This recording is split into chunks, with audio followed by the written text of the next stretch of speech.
What is an arborist? How do you define safety on your crew? What is your strategy for selling tree work? Are trees sentient beings? And why wigs and aerial rescue do not mix. Through a mix of deep dives on individual subjects, getting out and field testing our equipment, and interviews with the people that make up our industry, Tree Thinking will answer these questions and many more as we try to understand the tree world around us on the Tree Thinking Podcast.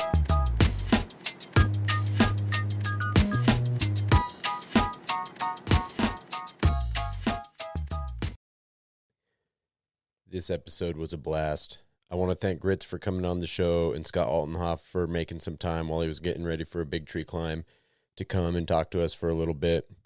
We got sidetracked quite a bit. It was a lot of fun. We also teased a couple upcoming episodes.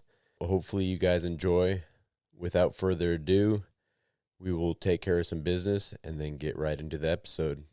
This podcast is for informational purposes only. It is not, nor is it intended to be, a substitute for professional arboriculture advice and should never be relied upon to perform or direct arboricultural work. The Tree Thinking Podcast makes no representations as to the accuracy, completeness, or suitability of any information on this podcast and will not be liable for any damages arising from the use of any information in the practice of arboriculture or tree work. The views and opinions expressed in this podcast are those of the guests, and their appearance on the podcast does not imply an endorsement of them or any entity they represent. The podcast and its hosts are not to be held responsible for misuse, cited, and/or uncited copies of the content within this podcast by others. The Tree Thinking Podcast may not be reproduced or distributed without the express written consent of the Tree Thinking Podcast.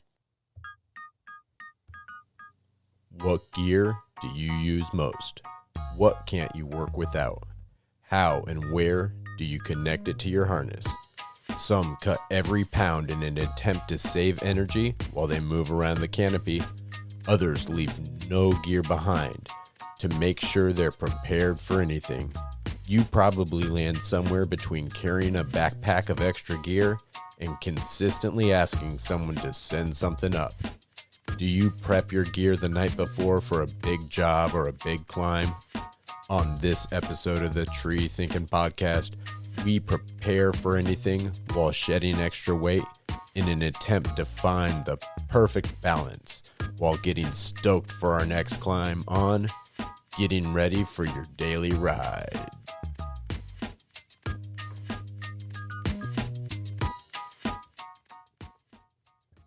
All right. Damn it. All right, we're starting over. On this episode, we're going to be, we're kind of coming from a couple different fronts on this episode. One, we wanted to talk a little bit how we set up our gear, go over some tips and tricks on how we set up our harnesses and how all that works. And then we also wanted to just kind of get into the stoke you have, you know, the night before you have a big climb coming up and you're going over your gear and you're thinking about that job and you're like, oh man, okay, I'm going to need this climbing system. Maybe I'll need that piece of rigging. So that's kind of where we're going with all this. Before we get too far into it though, let's do some introductions. My name's Andrew. My name's Gritz. I'm Jamie. I'm Corey. Sweet. And so as you can tell, we got someone new on the podcast. Gritz, welcome. Yeah, good to be here in the garage. Yeah, the garage. This is the Tree Thinking Studio, dude. Trademark LLC. Yeah. And this is where, before a lot of those climbs, a lot of those rec climbs, I'm out here in the garage. I'm going through my gear bag. I get real particular how I set things up. A lot can kind of go into the prep for your job. Part of why we wanted to do this episode also, let me just throw it out there. This will be all climbing episode, the first of a series of the Tree Thinking Climbers Corner. Hey, get in the corner. Yeah, the Climber's Corner. This is the Tree Thinking Climbers Corner. So on these episodes, it's going to be mainly climber talk. We love the episodes where we talk about all the different parts of the industry. The last episode we recorded, we did bidding stuff. You know, the next episode I'm really looking forward to, throw a little teaser out there. We're hoping to have Craig Bachman on. We wanted, although he's an awesome climber, and I'm sure he has got a bunch of great tips and tricks, and maybe down the road we'll get him on again to do some of those. I think this time we're gonna go a little big picture, and we're gonna talk about the direction the industry's going, and you know, different. Well, we'll save that for next time. Yeah. That being said, for this episode, we want to go heavy on climbers. We got a bunch of climbers here. We brought all our gear in, so we'll be able to really dive into how we set up our harnesses and whatnot. And with that, before we get too into it, let's do some stories from the field. What do you guys got for stories from the field? I don't know that I really have any this week. Man, I got a good story for, Yeah. Well, since we're talking about harnesses and just gear in general, the biggest thing I learned is that one of the main things I learned is that harnesses, although they're not fruit, they do expire as well. Yeah. And the first time I even learned that you could expire a harness was at a tree climbing competition, and the judge, pulled back the Velcro On the tree motion, yeah, you peel that on back. the tree motion. That's all full of sawdust. And there's a tag in there that says right there when it was made and when it expires. So that was 2019, and my harness was due to expire that year in 2020, hindsight. And back before normal times. The before times. Yeah, before times now. We're in the present. I was doing a job early January, so my harness had technically expired in quotation marks. And I was working in a big pin oak and leaning way over to rig a branch with the rigging line, and I sat back down, and all the pin oak, as we know, are just so strong. Grabs so everything. Small, and Yeah. it grabbed my harness, and it unclicked the harness. Oh, man. So I was, 40 feet up on a branch, and my waist harness just came undone. Well, probably wouldn't make it to the ground in a pin oak. Fall about Probably 6 inches. Best Yeah. tree for it to happen. Yeah. Oh, man. Like acupuncture. Yeah. Although, man, I climbed a willow oak this week. I thought pin oaks were bad. Oh, yeah. That thing ripped me a new one. I was bleeding in multiple spots. It was bad. And it wasn't even that big. It was just getting a couple dead branches out, going 30 feet up, and it worked me over. It was maybe 30 or 40 feet tall, but that thing was... Nasty. Oh, yeah. And Yeah. don't they have evergreen leaves, too? Don't they hold their leaves or no? not willow oaks. I think holly oaks Okay. are what you're thinking of. But yeah, the willow oaks, they have the long, thin Yeah. leaves, and they're deciduous just like any other oak. But they look just like a pin oak. When we rolled up on that job, I thought it was a pin oak at Just first. a short one. That's what I Just a thought, short too. one, Yeah. Might be my new favorite tree. Yeah, great Yeah. street tree. Yep. If you like a good challenge, man, find a willow oak. Yeah. Yeah, so you think the buckle is what worn out on your harness? And That or it's one of those old Cobra buckles, and I remember clicking it because it can kind of get stuck on the top or the bottom click, yeah, and you really want to listen for that double click. 2 clicks. Mm-hmm. I remember not hearing the second click, so I re-clicked it that particular climb, and I don't know if it was just because it was expired, retired, but I still went for it, and that right after that happened, I went and got a new harness. Yeah. And I actually switched from that's a tree motion. I switched to the monkey beaver. Yeah. And Nice. yeah, Do you like it more? Yeah, I haven't really looked back. Okay. There's a couple Okay. subtle Nice. things about it that are a little bit better. What do you think? I mean, what I are think those things? I think the biggest thing that I like about it is the orientation of the buckles. You can with the tree motion, you have to put your legs through the stirrups Yeah. or the bottom leg straps. Whereas with the monkey beaver, you can just put it on Yeah. and then click them around yourself. So they're reversed, which just Okay. makes it nice Yeah. because you don't have to awkwardly put your leg through a little hole. You can just put it on like a pair of Yeah. pants. I always do like a funky dance when I'm putting my tree motion on. Yeah. You have to kind of Like spread my Kinda legs and jiggle it up a little bit. right, like a big awkward pair of trousers. Yeah. Yeah, no, I've always loved the tree motion. I've had one for quite a while now. Mm-hmm. Ever since they first were coming out. Well, we shared one for a little while. Yep. When you were first starting out, right? Yeah, that was sort of I went from a old New Tribe harness that had just D-rings and Yeah. barely a bridge, Yeah. and then started using Andrew's tree motion. I mean, I love it. You know, especially when it got the comfortable pad on the back. That was an awesome upgrade. But I've heard a lot of people talk about the Monkey Beaver harness, so I'm contemplating getting one. I haven't looked at when my harness retires or expires, but check that out. I should probably check it out for sure. Probably expired last year. It's possible. Well, at that same competition, they checked my harness and it was still good to go. Nice. But just barely. So we're probably right at about that point. Yeah. It might be Monkey Beaver time. Well, it seems like the Monkey Beaver took quite a few tips and tricks from the Tree Motion. Yeah. Let's be honest here. So is it weight-wise, how does it compare? Pretty similar, I'd say. Okay. I mean, I think the Monkey Beaver without the added pads is probably lighter. Okay. But the leg pads for the Monkey Beaver are really nice. Yeah. What about, so you got the Ds. Do you have the second set of Ds that connect your legs to your hips? Yeah, and those allow you to add a second bridge, right? Your lower D rings on your Monkey Beaver. Yeah, there's multiple holes. They have the... It's like a paw. Yeah, exactly. The multiple rigging points. Yeah, I thought that was cool. Like the new Tree Interesting. Motion is a double bridge, right? Yeah. But that gave you the option. The Monkey Beaver does. Yeah. To set that up. So who's stealing from who now? Oh. Well, Industry. on our old harness back in the day, was that the Tree Motion that we did the double bridge on? Because I had one, and it was about, I don't know, you might have already had your own harness, But just have. but I ran another line. I kind of like shoved it through where the leg strap goes through. I shoved a little extra bit of something through there and ran an extra line through. Andrew Myron also invented the double rope bridge. I didn't invent it. No, I saw somebody else doing it. That's what I heard, man. That's what, that's what I'm hearing right now. Yeah, no. Where did you stick it?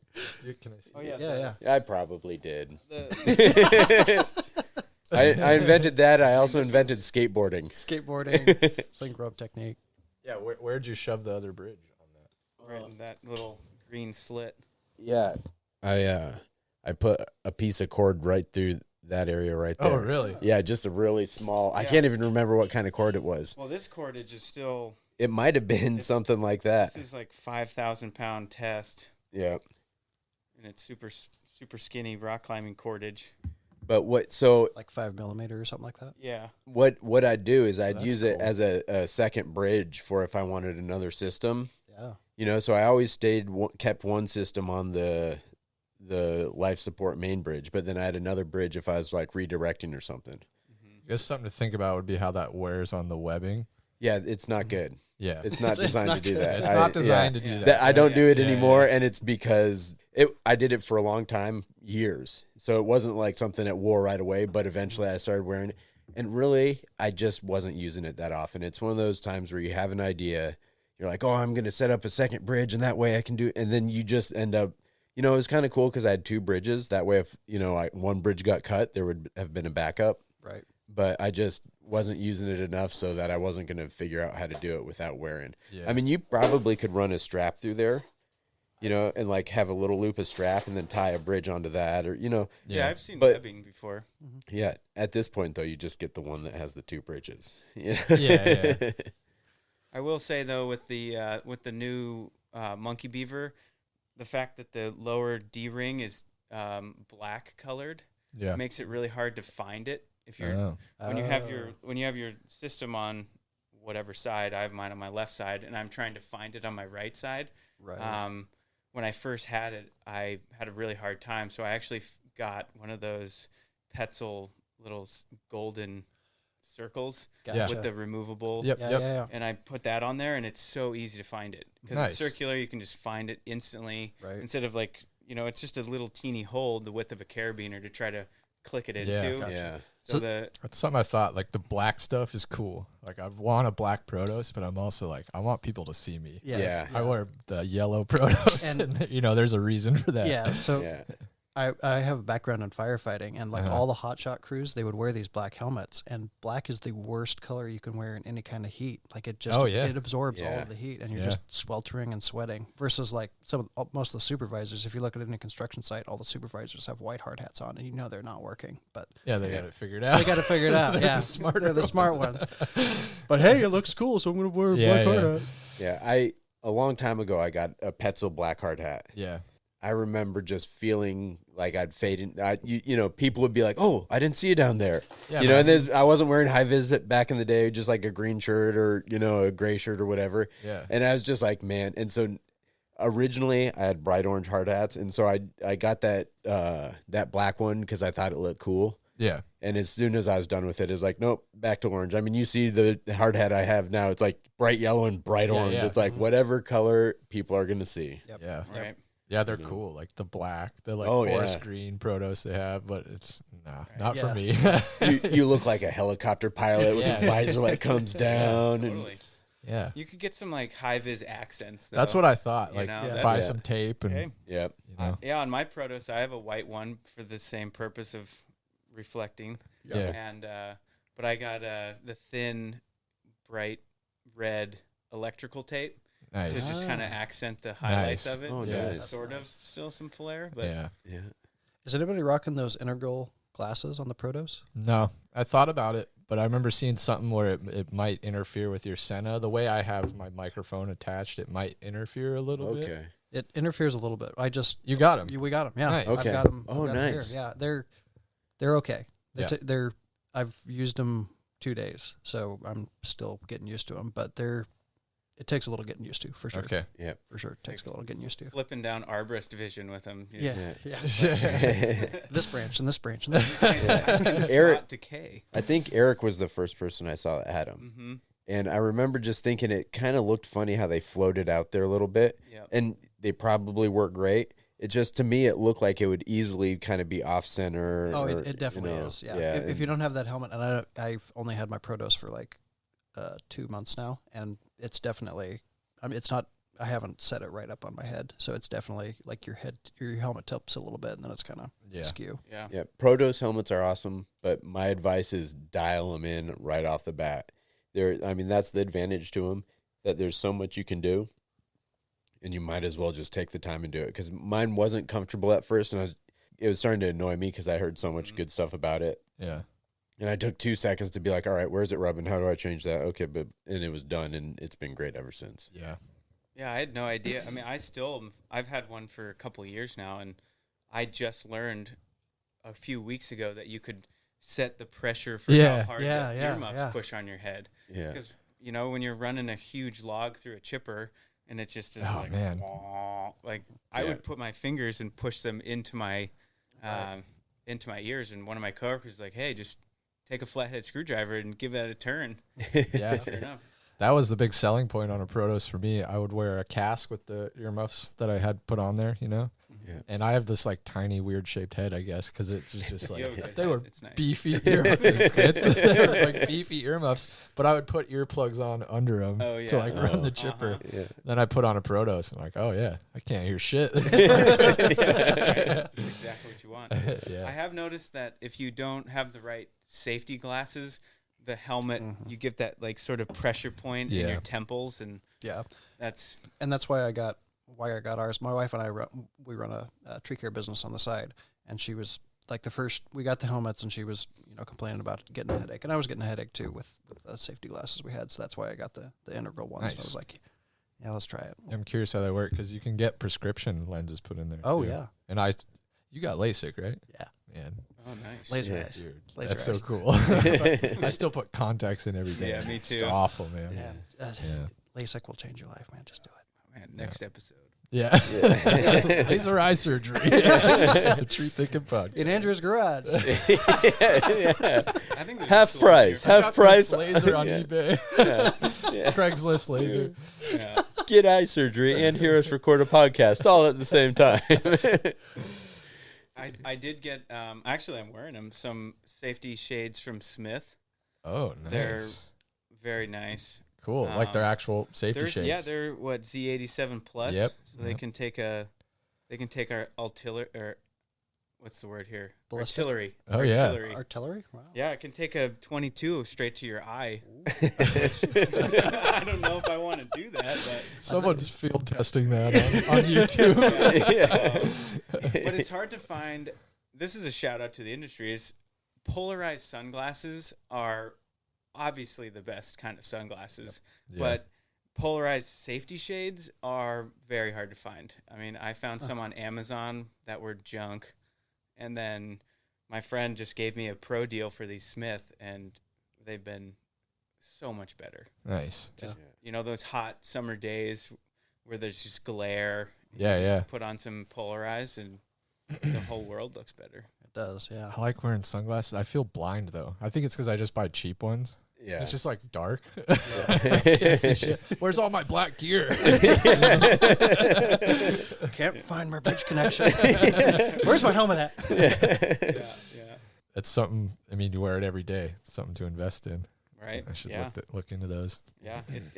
You take a little bit better care of them, but once you see how well you see through them, it's game changer. Yeah. You'll never be buying those $4.99 Yeah. off the spinny little quick stop. Yep. The rack. Walmart specials. We kind of went off on a tangent from the stories of the But field, we but ne- that's all right. We Oh, never yeah. We never do But that. we're still talking about like your daily ride, what you wear. Yeah, every no, day, totally. Anybody else have any stories? Any stories you can think of? In regards the- to what? Pruned a Just- tree for Ninkasi. Yeah, And what- they gave us a couple cases of beer. There you go. It's Sweet. fueling the podcast tonight. Yeah, this podcast was fueled by Ninkasi. Yeah, it was a cool Cedar of Lebanon. We talked about it right when I got over here, but Yeah, let's but- talk about it again. Talk Yeah. about it again, man. Yeah. Save it for the podcast. You're on the Uh, record now. Yeah, cool Cedar of Lebanon. It was like a preservation prune. They're going to be building a wood patio all around it. So we went up and just mitigated hazards, end weight, get all the dead woods. We actually like really dialed it in, like super tiny dead wood. Bling it out. Bling it out. Because they do events out there, Oh yeah. right? Yeah, Like that's well, it's a new like restaurant thing, right? That area, what's the Better Living Room? You guys know what that? I mean, it I've seen opened it and then before. coronavirus hit. So Okay. I feel like, Oh yeah, coronavirus. Yeah, Do you have that- a cue for a coronavirus. The coronavirus. there's the coronavirus. Coronavirus. Yeah. But I think it's a restaurant in that area. So that's going to be like the new a dining area or whatever. So wood patio over the root zone of this tree, which is cool. Yeah. Protect it from compaction and whatnot. I guess the cool part about that tree was Becca, who's on the podcast all the time. She's a pretty new climber, and we got to do like in-tree training right away. Like the first cut was a big piece of deadwood, so I got to show her how to tie it up. Nice. We took it in a couple pieces to show her like different cuts, different methods and stuff. And she she gets it so quick. Oh man, Yeah. she's doing great. Yeah, no, she's got a bright future Yeah, in the industry. It's always awesome.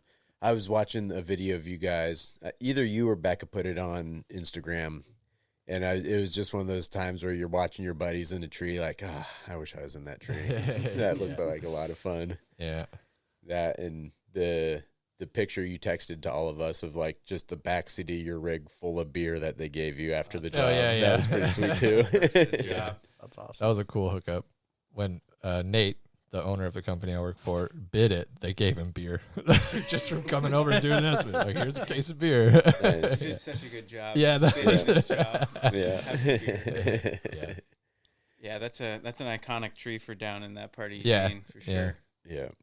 I don't think other than that awesome willow oak that I was talking about earlier, That was really the only thing to. yeah, note. there's nothing of We climbed a bunch of pin oaks later in the week, but pin oaks. yeah. Well, I guess with that we'll kind of get into the discussion a little bit. We talked about how it was going to be kind of coming from a couple different angles, the angle of how we set up the harness and the angle of just the stoke of getting set up the day before the job. What do you guys think? Where you want to go with this? I don't Well, it know. seems like- I try to have my kit like ready to go for any job, Yeah. Yeah. Like I know you do like the weekend work, so you're gonna have that like it's different for you, right? Yeah, so for me, at my 9 to 5, they provide all the gear, and it's their gear. I mean, I'm the only one that uses it there. That being said, it stays at the job. And so when I do weekend work, I got my gear for that. And because I only use that gear on the weekends, I store it meticulously ready to go. you know, Yeah. unless I've just used it. But even when I've just used it, so what I do is I've got it set up kind of with the idea of the workflow. In the top of the bag, I have my throw ball. Yeah. Because that's the first, when I pull my bag out, and I've one of those, oh God, what's, Teufel burger.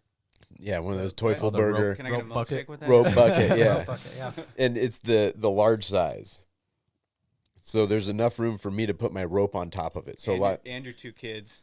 yeah, and my 2 kids, yeah. 2 exactly. kids, a station wagon. Yes, everything I need, I can shove it all in there. So I'll have my rope, I'll pull my rope out. I got my throw ball under it so that I'm ready to go. I got my rope and my throw ball. Hit my shot and then pull my rope in, and then the next thing I pull out, I got my harness.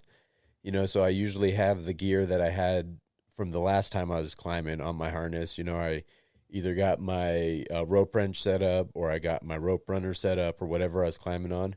And then underneath that, I've got my captain's hook, and then I got 2 Buckingham bags, one that has rigging straps and rigging gear, and then one that has climbing gear. And so I always try to separate those 2. And so that's how I organize it all the time. So I always know where everything is. And, so most times I climb, I set my line, get my harness on, I got my gear, whatever I'm going to climb on, set my climbing system up, and then I got all my extra stuff. So my wife, who works the ground, I can just be like, hey, Lacey, get into this bag, grab that. It's all right there and easy to access. So that's how I have it set up, ready to go. Mm-hmm. And then when I have a big job and, I use a little bit of everything and it's all out of order, that's when I get, but the night before a job or, night after I get back, I'll sit there and I'll put it away. Yeah. A lot of time it's before the job, so I can kind of think about, all right, on this job, it's the side work. So I bid the job. I've already got it planned out how I'm going to do it. So it'll be like, all right, I'm going to need this bit of gear, that bit of gear, and I'll get it all pre-set up and ready to go. Man, I'm getting excited. Oh yeah, Let's go. I get super stoked on this. I nerd out hard. I get a kick out of taking I have an old Delta Link that's basically just rusted shut at this point. Yeah. You'd need a full on crescent wrench to undo it. Yeah. But I have it in my box of gear just to rack on carabiners.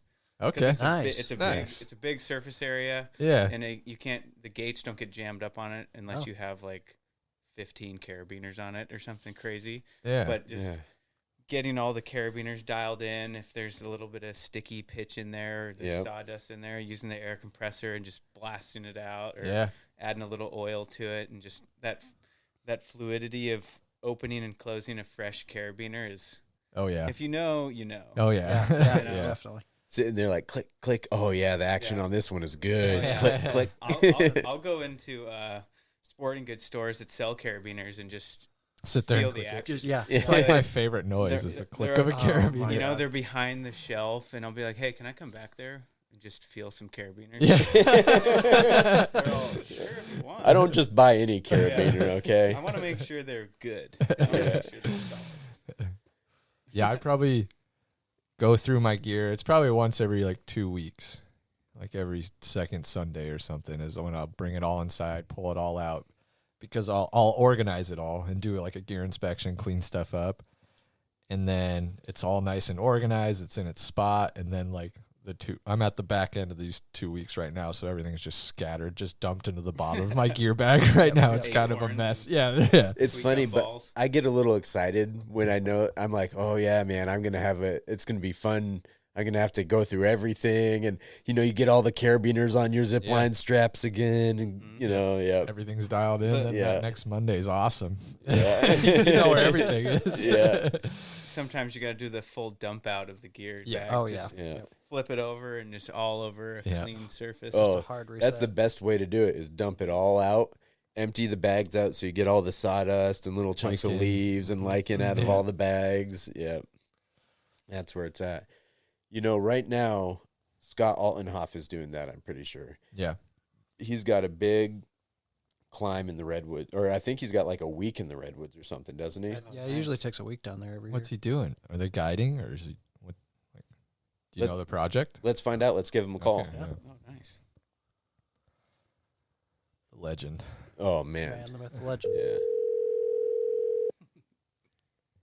He's too busy getting all Yeah, his he's gear ready. he's super stoked. All He's nerding staring out at a on it. carabiner right now. He's all click, I can't click. I can't take this call right now. I'm too busy. Hello, you've reached the voicemail for Scott's cell phone. I'm not Oh available. man! And he said he was going to keep his phone near him. Oh man. That's all right. Well, he'll either call back or we'll call him again in a little bit. Yeah. Right on. Well, So you climb on a tree motion, Andrew. Yep. You climb on the monkey beaver now. Yep. I climb on the tree motion. And I've got the Petzl Sequoia. You have a tree motion too, right? I do have a. So I have not the first saddle. The saddle before this one was the Tree Motion S Lite. Okay. So it was the lighter version. I think I like the original version, the like snap buckle a little bit better. But the S Lite was cheaper at the time, and it was it was what it was. But there are some things I like about the S Lite. Like I like the fact that it doesn't have leg buckles on it. It just has cinch straps there, and then it has a cinch strap for the waist as well, which I don't like the fact that it has a cinch strap for the waist. But then my daily ride is the Petzl Sequoia, and then at the city I have your old Tree Motion. Okay, as a matter of fact, Yeah. I have the 2018 version. I got this right before they released the new one, and The Sequoia. the Sequoia, and I'm not a huge fan of it, to be honest. It doesn't have the D rings like the Tree Motion does. It's actually integrated in as part of the. Well, here, I'll just show it on the video for the folks at home. So, the bridge here attaches directly to this guy. So you have to clip into that, and you're always fighting with your bridge.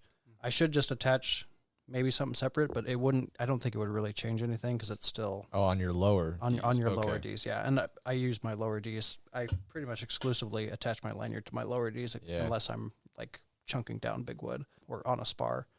That's not great, but I know on the new version that they changed that, and then obviously on the Tree Motion, it's always been kind of separate from that. Okay. And the bridge actually ties into it. But that's one complaint I have about this saddle. Other than that, I do really like the leg snaps. They kind of have this. If I can find the other buckle on here. I like the leg snaps because they have that, and then it's a double snap on it. So it's not the buckles like the Cobras on the Tree Motion. I do like these snaps a lot more than the Tree Motion. Seems like that you can actually see that it's engaged. You can see it's engaged. It's really hard to screw up. They're made of plastic, so don't feel great about that. I was going to ask you that. Have you had any issue with that or? No, zero. No. I mean, I've had this for 3 years now, something like that. And I've had zero issues with it. It's not like I do it for weekend work, so it's not every single day, but yeah, zero issues with that. Cat rescues and stuff. Cat rescues, yeah, mainly. Saving little old grannies and stuff like that. It doesn't. Grannies in the trees. Grannies in the trees. I don't know how they get up there, but I just got to keep saving them. And then this doesn't have the snap waist, which I do hate quite a bit. So it's just a cinch? It's just a cinch. Okay. And that's not the SRT? This is the SRT. It's got the SRT attachment right there. Yeah, I don't like that. I like the Tree Motion with the snap. So that's like a rated. Yeah, this should be a rated tie-in, as far as I know. I mean, it's attached to your bridge. It should be. I'm sure it is. I hope it is. I've rigged off it before. So.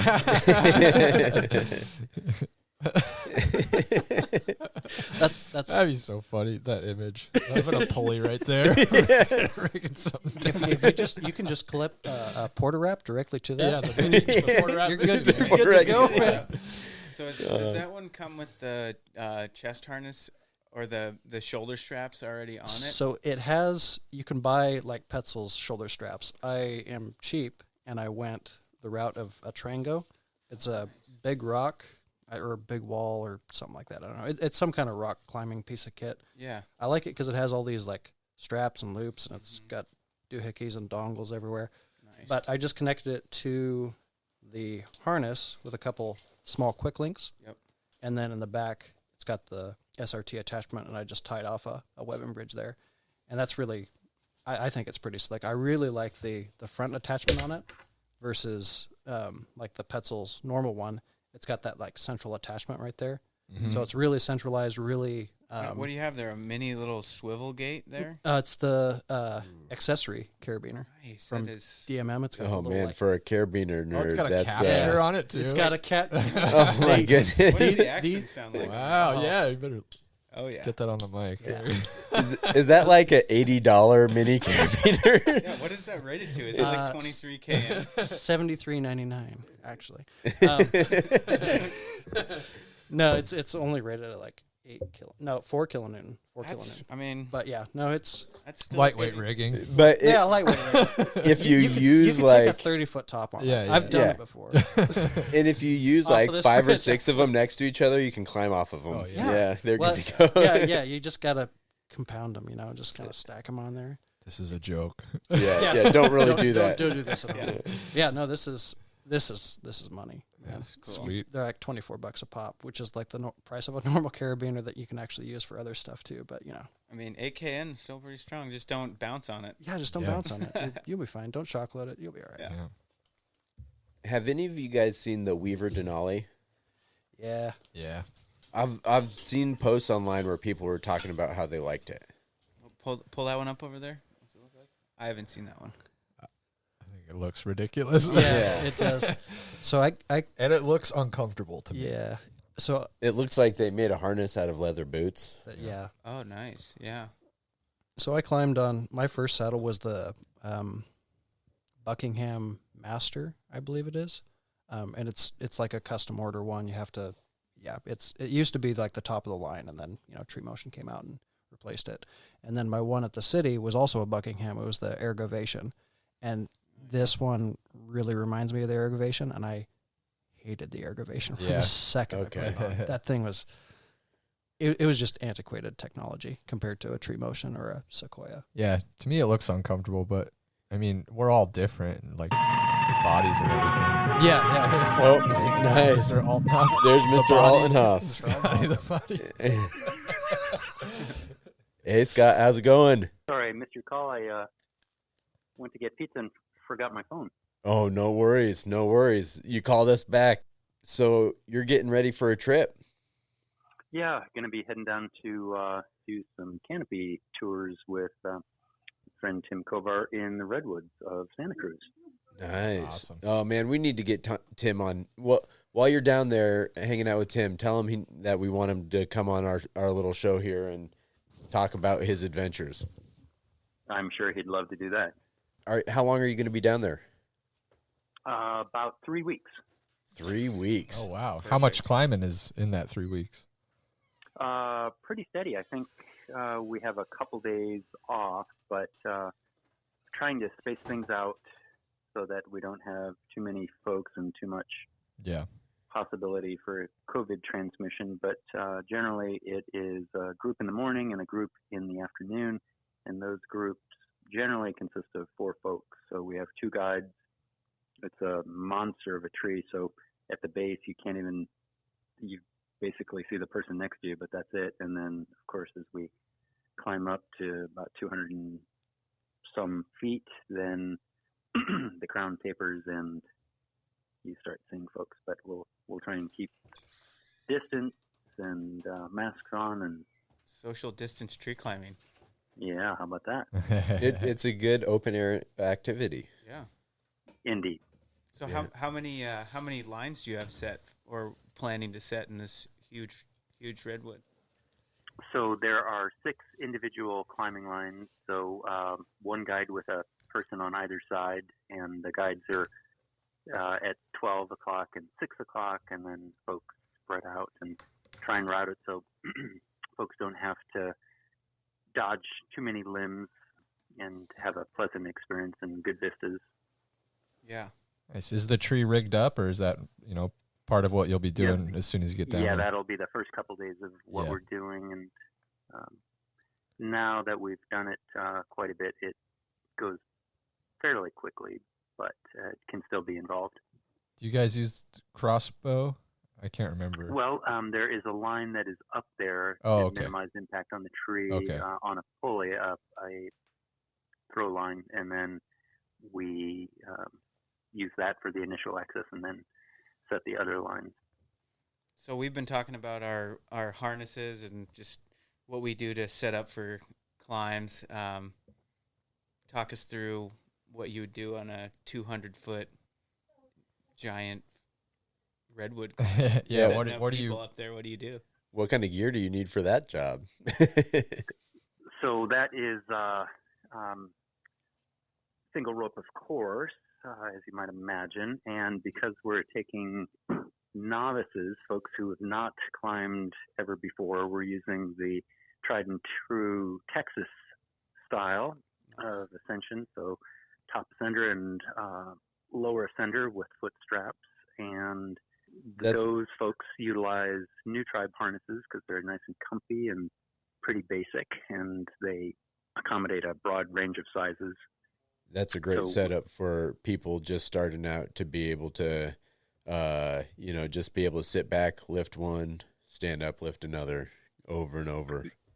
Yeah, it's not the most efficient way, as we all know, but it is the easiest to take someone from ground zero and get them moving. And to be honest, if you make it too easy, which I have done in the past with more efficient systems, it's not as challenging and rewarding ultimately for those folks. So there is something to be said for having to work for the reward. So, and it just maximizes it when they can run up the tree with a rope walker system. It's too easy, and that's ultimately counterproductive. They tend to take it for granted, and then on successive climbs, they don't achieve the same efficiency. And I'd imagine with the rope walker system, you're focusing so much on the action of trying to coordinate your step and you're, jugging up the rope, that you're focusing on the climb. And on those big tree climbs, you almost want it to be so easy that they're not thinking about the climb, but they're checking out the tree and absorbing the environment around them. Precisely. That is what we're striving for, is to make the equipment as invisible as possible. And we don't want that to be the focus. As you mentioned, the focus should be upon the tree and the natural history and the ecology and biology of what's going on, and their own feelings and perception of that. So that's well stated. Oh, it's so great. I love getting people up in a tree for the first time because, it's kind of like parenting. When you see your kids doing something for the first time, you kind of vicariously are living through them, experiencing it for the first time. And it's the same thing taking a tree climber up in a big tree for the first time. You just get a little more stoked watching them be all stoked. It's true.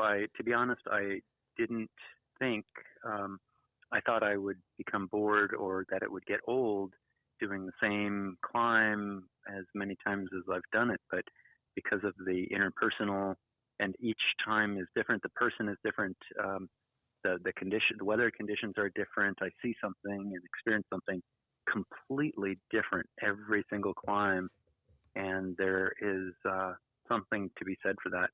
I have a friend, on a related note, who's a painter down in Northern California, and he did a year-long exercise where he went to the same spot by a lake and he painted the same scene every day for a year, and he thought it would be drudgery, but he knew it would be helpful in certain ways, and he said he grew to love it, and he saw something completely different every day, and he said it was one of the most rewarding experiences of his life, and that's how I feel with this climbing. It never gets old.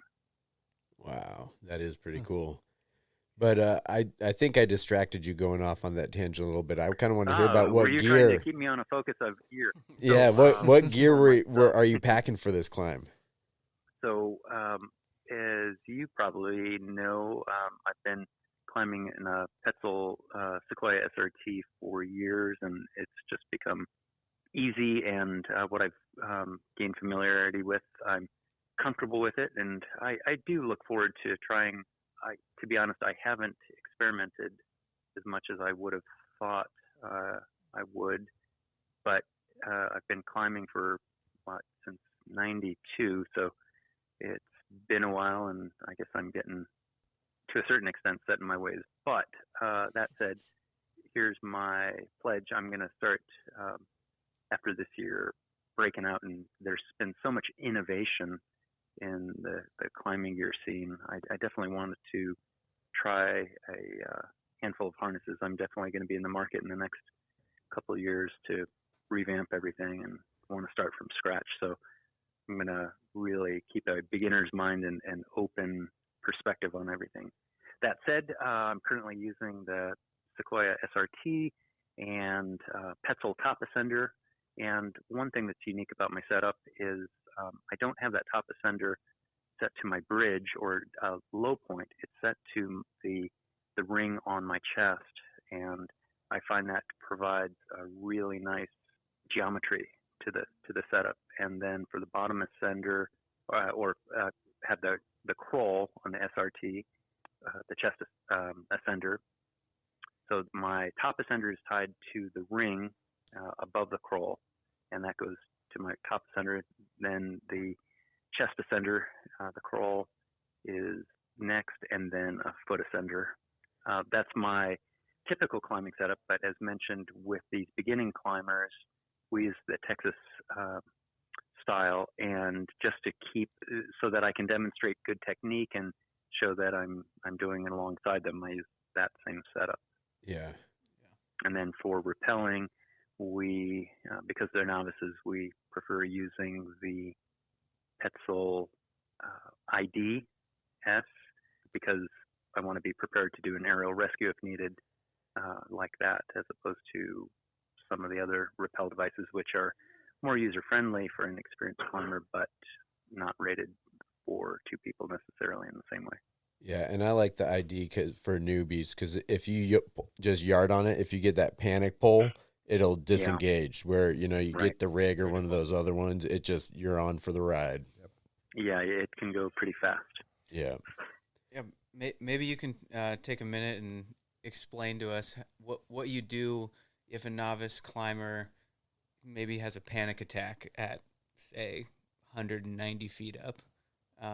Yeah. What do you had do that for a that couple person? Times. One person, it caught me by surprise because she was doing so well on the way up and just kind of overcompensating. And then at one point, I spun her around. I said, "Oh, you got to check out this perspective." And she was so ostensibly comfortable. And I said, "Here, I'm going to spin you around." And when her back was to the tree and she just looked down, she just started hyperventilating. "Oh my God, I need to get down. I need to get down." And I apologized and had her focus on the tree. And so I spun her around. And what I'll generally do is have them focus on breathing and just say, "Okay, this is natural and appropriate feeling. You're in a tree, you're out of your element, and it's your body's way of saying you need to slow down and be careful." So I get them focusing on breathing and focusing on minute details of the equipment or the tree. Talking about natural history is a great thing to do. They'll often bounce right out of it. And then set little mini goals, whether it's going up or going down, to say, okay, we're going to go step by step, nice and easy, talk them through and show them, and definitely know I'm right alongside them. If they're really having a hard time, have a pick-off strap that I can reach over and just connect to them and just talk them through and just say, there's no way that anything can happen now. We're connected. But it surprisingly doesn't happen that often. Usually it's very short-lived that happens. And if you can get folks focused on breathing, they're generally pretty good.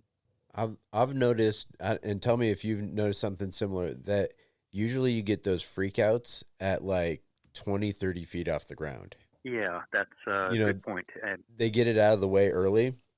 And then once they've kind of overcome it enough to get up to those higher heights, I don't know if they've figured out how to work through their fear or they're just kind of got it out of their system or what it is. But it seems like almost adrenaline fatigue, right? They just kind of have gotten used to that, living with that surplus of adrenaline, and it's kind of like, all right, no different than it was 30 feet. Anything above 30 feet is high, and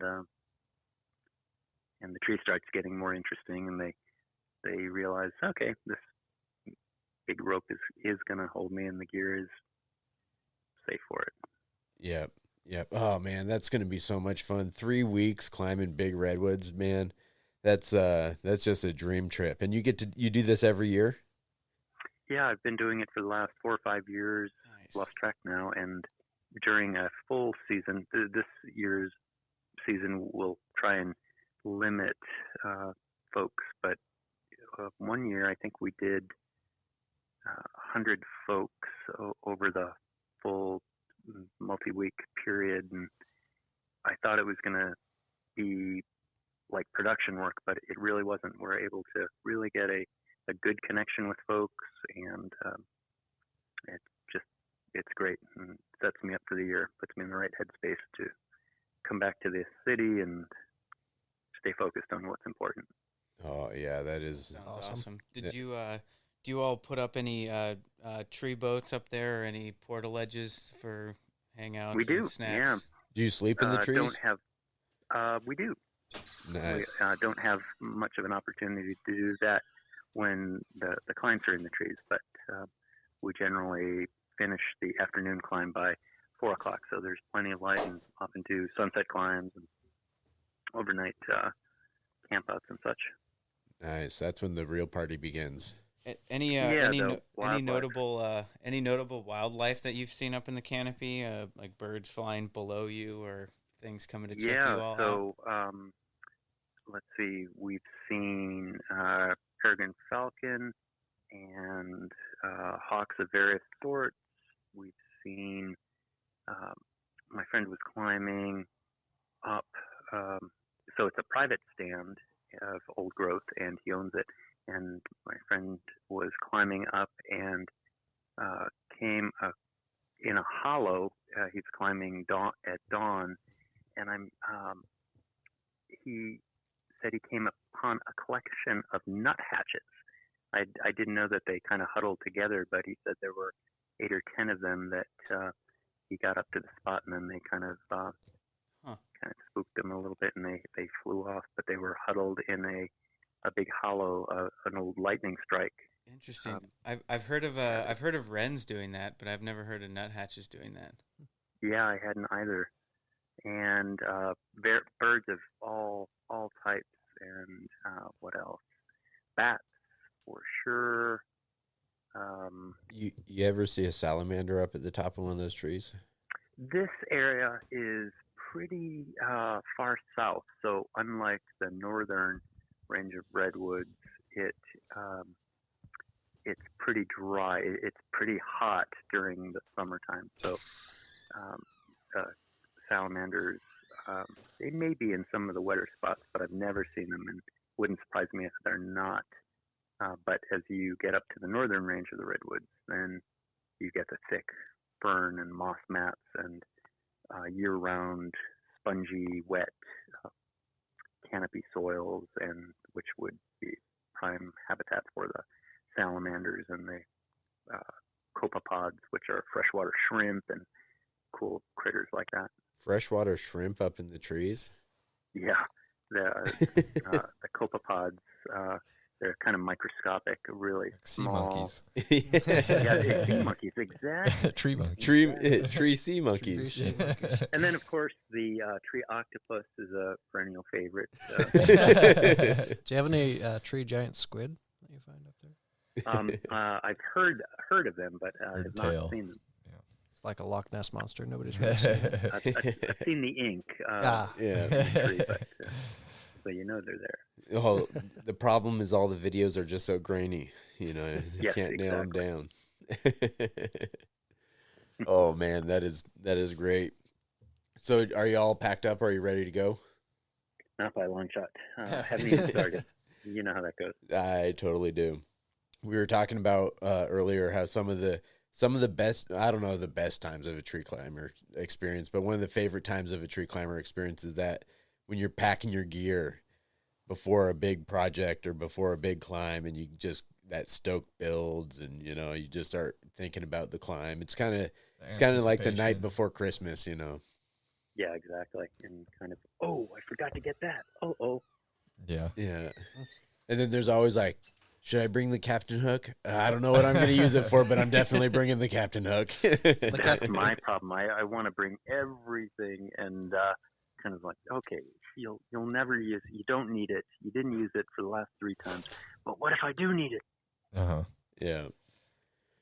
Right on, man. Well, we'll let you get going because I know you got a lot of packing to do, and you got 3 weeks in the Redwoods. All of us are very jealous. Yeah. So jealous. Yeah, I look forward to getting you all cavorting in a old-growth redwood. There's nothing like it. So thanks for what you do. Can't wait to hear what you guys chatting about. Really enjoy it. So keep up the great work and be well. Awesome. Thank you. Well, what I'll do is I'm going to send you with some homework, Scott. Figure out where we're going to do our tree thinking redwood climb in Northern California. Yeah. You find the tree and we're there. Yeah. Well, set this I think table up in we a should tree. at least discuss it on the Oregon coast first. We can practice. I think our thought processes will be a little clearer for pinning down the redwood location if we're up some Sitka spruce. I like it. Yeah. I like it. Sounds Practice good. on. Sounds great. The platform you got in Yachats, I'm thinking we might have to do an episode of tree thinking from that platform. Or up on at the top of the 230-foot old-growth spruce that Yeah. has the line in it and a 360-degree view from the top. Sold. See how many we can get Okay. into. Yeah. Yeah. Right on, man. Well, thank you so much for coming on and have a great trip. We'll talk to you later, man. Enjoy your All pizza. right, sorry for the dog squeaky toy in the background. Oh, no worries. Going to See you, All right. Scott. Take care. But, man, that guy is from one adventure know, to the next. Yeah, I wish I was going down there. Oh, my Good, goodness. man. We'll do it. He's not joking. He'll set up climbs, so I look forward to that. Yeah. Yeah, Sitka spruce. It's a underrated tree, really. Oh yeah. Oh, big time. Yeah. I would love to go climb not the tallest one, not the biggest one, but a Sitka spruce on the coast in a big storm. In a Oh, big storm. yeah. Oh, man. Just you Yeah. know, one that you assessed before a storm, just to know it's solid. Yeah. That's not on a big ridge, but just that would take a pounding. Up Yeah. there. Get that excitement. You know, just Should be like Lieutenant Dan from Forrest Gump up there. Yeah. Call this a storm.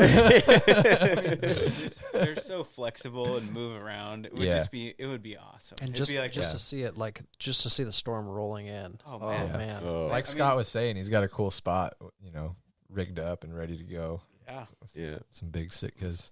it'd be awesome. What was that one? Like 230? That's what he said, right? 230 The feet. 230, but there was the one up on the ridge that we found. That one was taller, or maybe it was just higher on the ridge. Maybe so, as Wow. tall, but it's higher up. Yeah. Yeah. It's a great spot. We definitely got to make that happen. Tree thinking party. yeah, Yep. Yeah. for sure. There'd Yeah. be some background noise, but Yeah. it's all part of it. Yeah. Oh yeah. Part of the ambiance. Exactly. Yeah.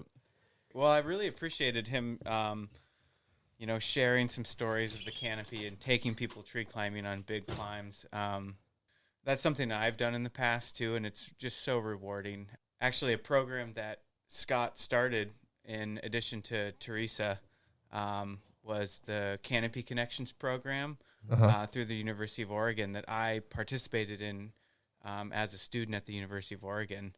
He was one of the people that started that whole program up at the H.J. Andrews Experimental Forest, and just sharing the experience of taking middle schoolers tree climbing. Oh yeah. Oh man. Yeah. There's a tree up there that luckily the Andrews didn't burn at all in the fires last summer, luckily, because that's an unbelievable stand of old growth forest. Yeah, when I was working with the Pacific Tree Climbing Institute with Rob, who I know you all have Right. been on here with, and but we took several thousand kids tree climbing over the course of years, Yeah. and just the experience of putting a kid in middle school who's already awkward, Yeah. and you get a dynamic of, we tried to keep the kids in groups of 8 or less if it was possible, Right. but you'd get the kid who's popular or Uh-huh. whatever, Yeah, the yeah. ringleader, and then you'd get the shy person that was just not really comfortable. But once you get on ropes, the whole scene changes Yeah. completely, Yep. and just you learn so much about yourself and just the people you're with when you get on rope, and everything changes. And it's just so cool to be able to see that and share that with people who have never experienced that before. I appreciated talking to him and hearing his stories. That's pretty cool. kids around here get that opportunity, you know? Yeah. Or is that, I mean, I'm sure there's still climbs that kids can go on around here. I know Kovar, he does a bunch of, I actually did some work before the pandemic. We did some work for him at Staten High School, I believe it was. I went up and I did some like deadwooding and stuff, but he took some of the kids there at the, no, it wasn't Staten, it was Turner High School, Cascade High School. He took some kids up to the top of a old growth big leaf maple in the backyard. Gorgeous. Oh, nice. That's cool. It was a gorgeous tree, but yeah. Well, and It just don't you know, matter. when you're growing up and when you're a kid, especially in that age range, there's defining moments that really hold on to the rest of your life. Mm-hmm. You know, when you're 10, 11, 12, 13 years old and you climb an old growth tree, you're definitely going to remember Oh, that. yeah. It's the experience. I've been walking around town before and people have been like, "Hey, Gritz, man, you took me tree climbing one time and it was the best thing I ever did." That's cool. I kind of feel bad because I don't necessarily remember that exact moment in time for them, but I can share that experience with them and really admire that, you know, that was a defining moment. Because I remember the first time I climbed an old growth tree, I was in the same shoes. Like, Yeah. this is the coolest thing ever. Yeah. Yeah. And it opened up a whole new world. Well, it was the same program, right? Yeah, I was sharing that earlier, is that the program that Scott started was a program, is how the avenue that I got into tree care. Yeah. So Do you remember the first old growth tree that you climbed? The first time where it just like, you know, you got over 100, 150, 200 feet, whatever, and it just blew your mind? yeah, it's the same tree that we had taken so many middle schoolers climbing. I was the facilitator on the Canopy Connections program, and we did it as a sort of pilot climb before we had any of the middle schoolers on, and just, you know, your whole world gets turned upside down, because I had never really climbed a tree Yeah. other than just free climbing smaller trees, but then being able to climb ropes up to the top of an old growth canopy is just totally unlike anything you've ever done. Yeah, that was up at H.J. Andrews. Yep. Yeah. The Andrews, the infamous Andrews, where there's quite a bit of trees that have been rigged. There's a lot of them that are over 250 feet tall. One of them, you know, your firstborn, Malia. Yeah, Malia. We talked about that on the Nice, yeah. on the wildlife episode. Oh, that's an epic tree. I mean, it looks more like a rocket ship than a tree, because the first limb is like 200 feet off the ground. literally. And the day we climbed it was the day that Rob met his now wife, Sarah, and the day that that Lacey gave birth to. Yeah, the day I Malia. became a dad. Yeah. So Yeah. pretty epic tree. And it's got to be over 300 feet tall now, because I think when we climbed it, it was 299 feet and like 5 inches or something. Yeah. It was just barely Yeah. tall.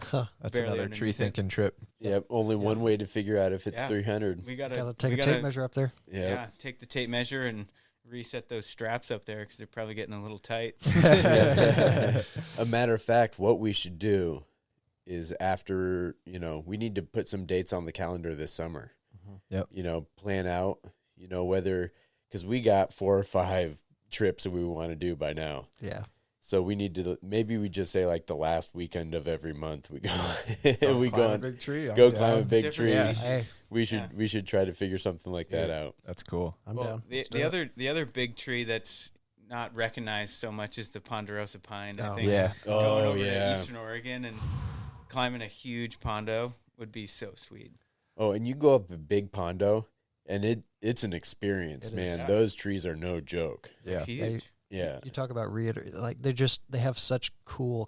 Ponderosa pines are one of my all-time favorite trees ever. Nice. Oh, yeah. There's just so many reiterations. Like Doug firs are cool. Don't get me wrong.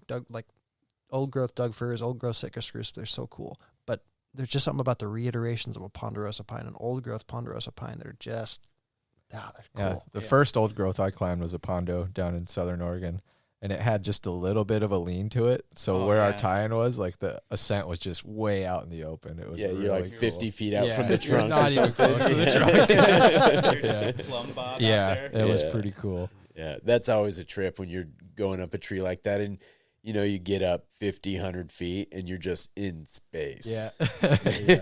Well, that's why I thought asking Scott the question of what happens to a person who's never climbed a tree before. Yeah. What do you do? Yeah. Because I've run into it plenty of times, and he just went through all the processes that you got to just focus them in on the tiniest thing.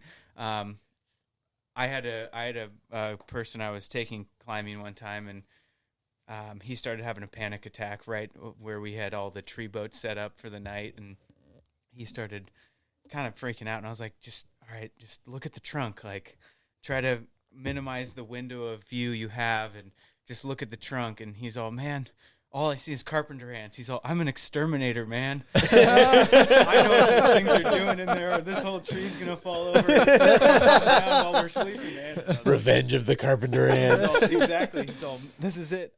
They're gonna get me tonight while I'm sleeping. The tree's gonna collapse. Oh, that's funny. It's pretty good.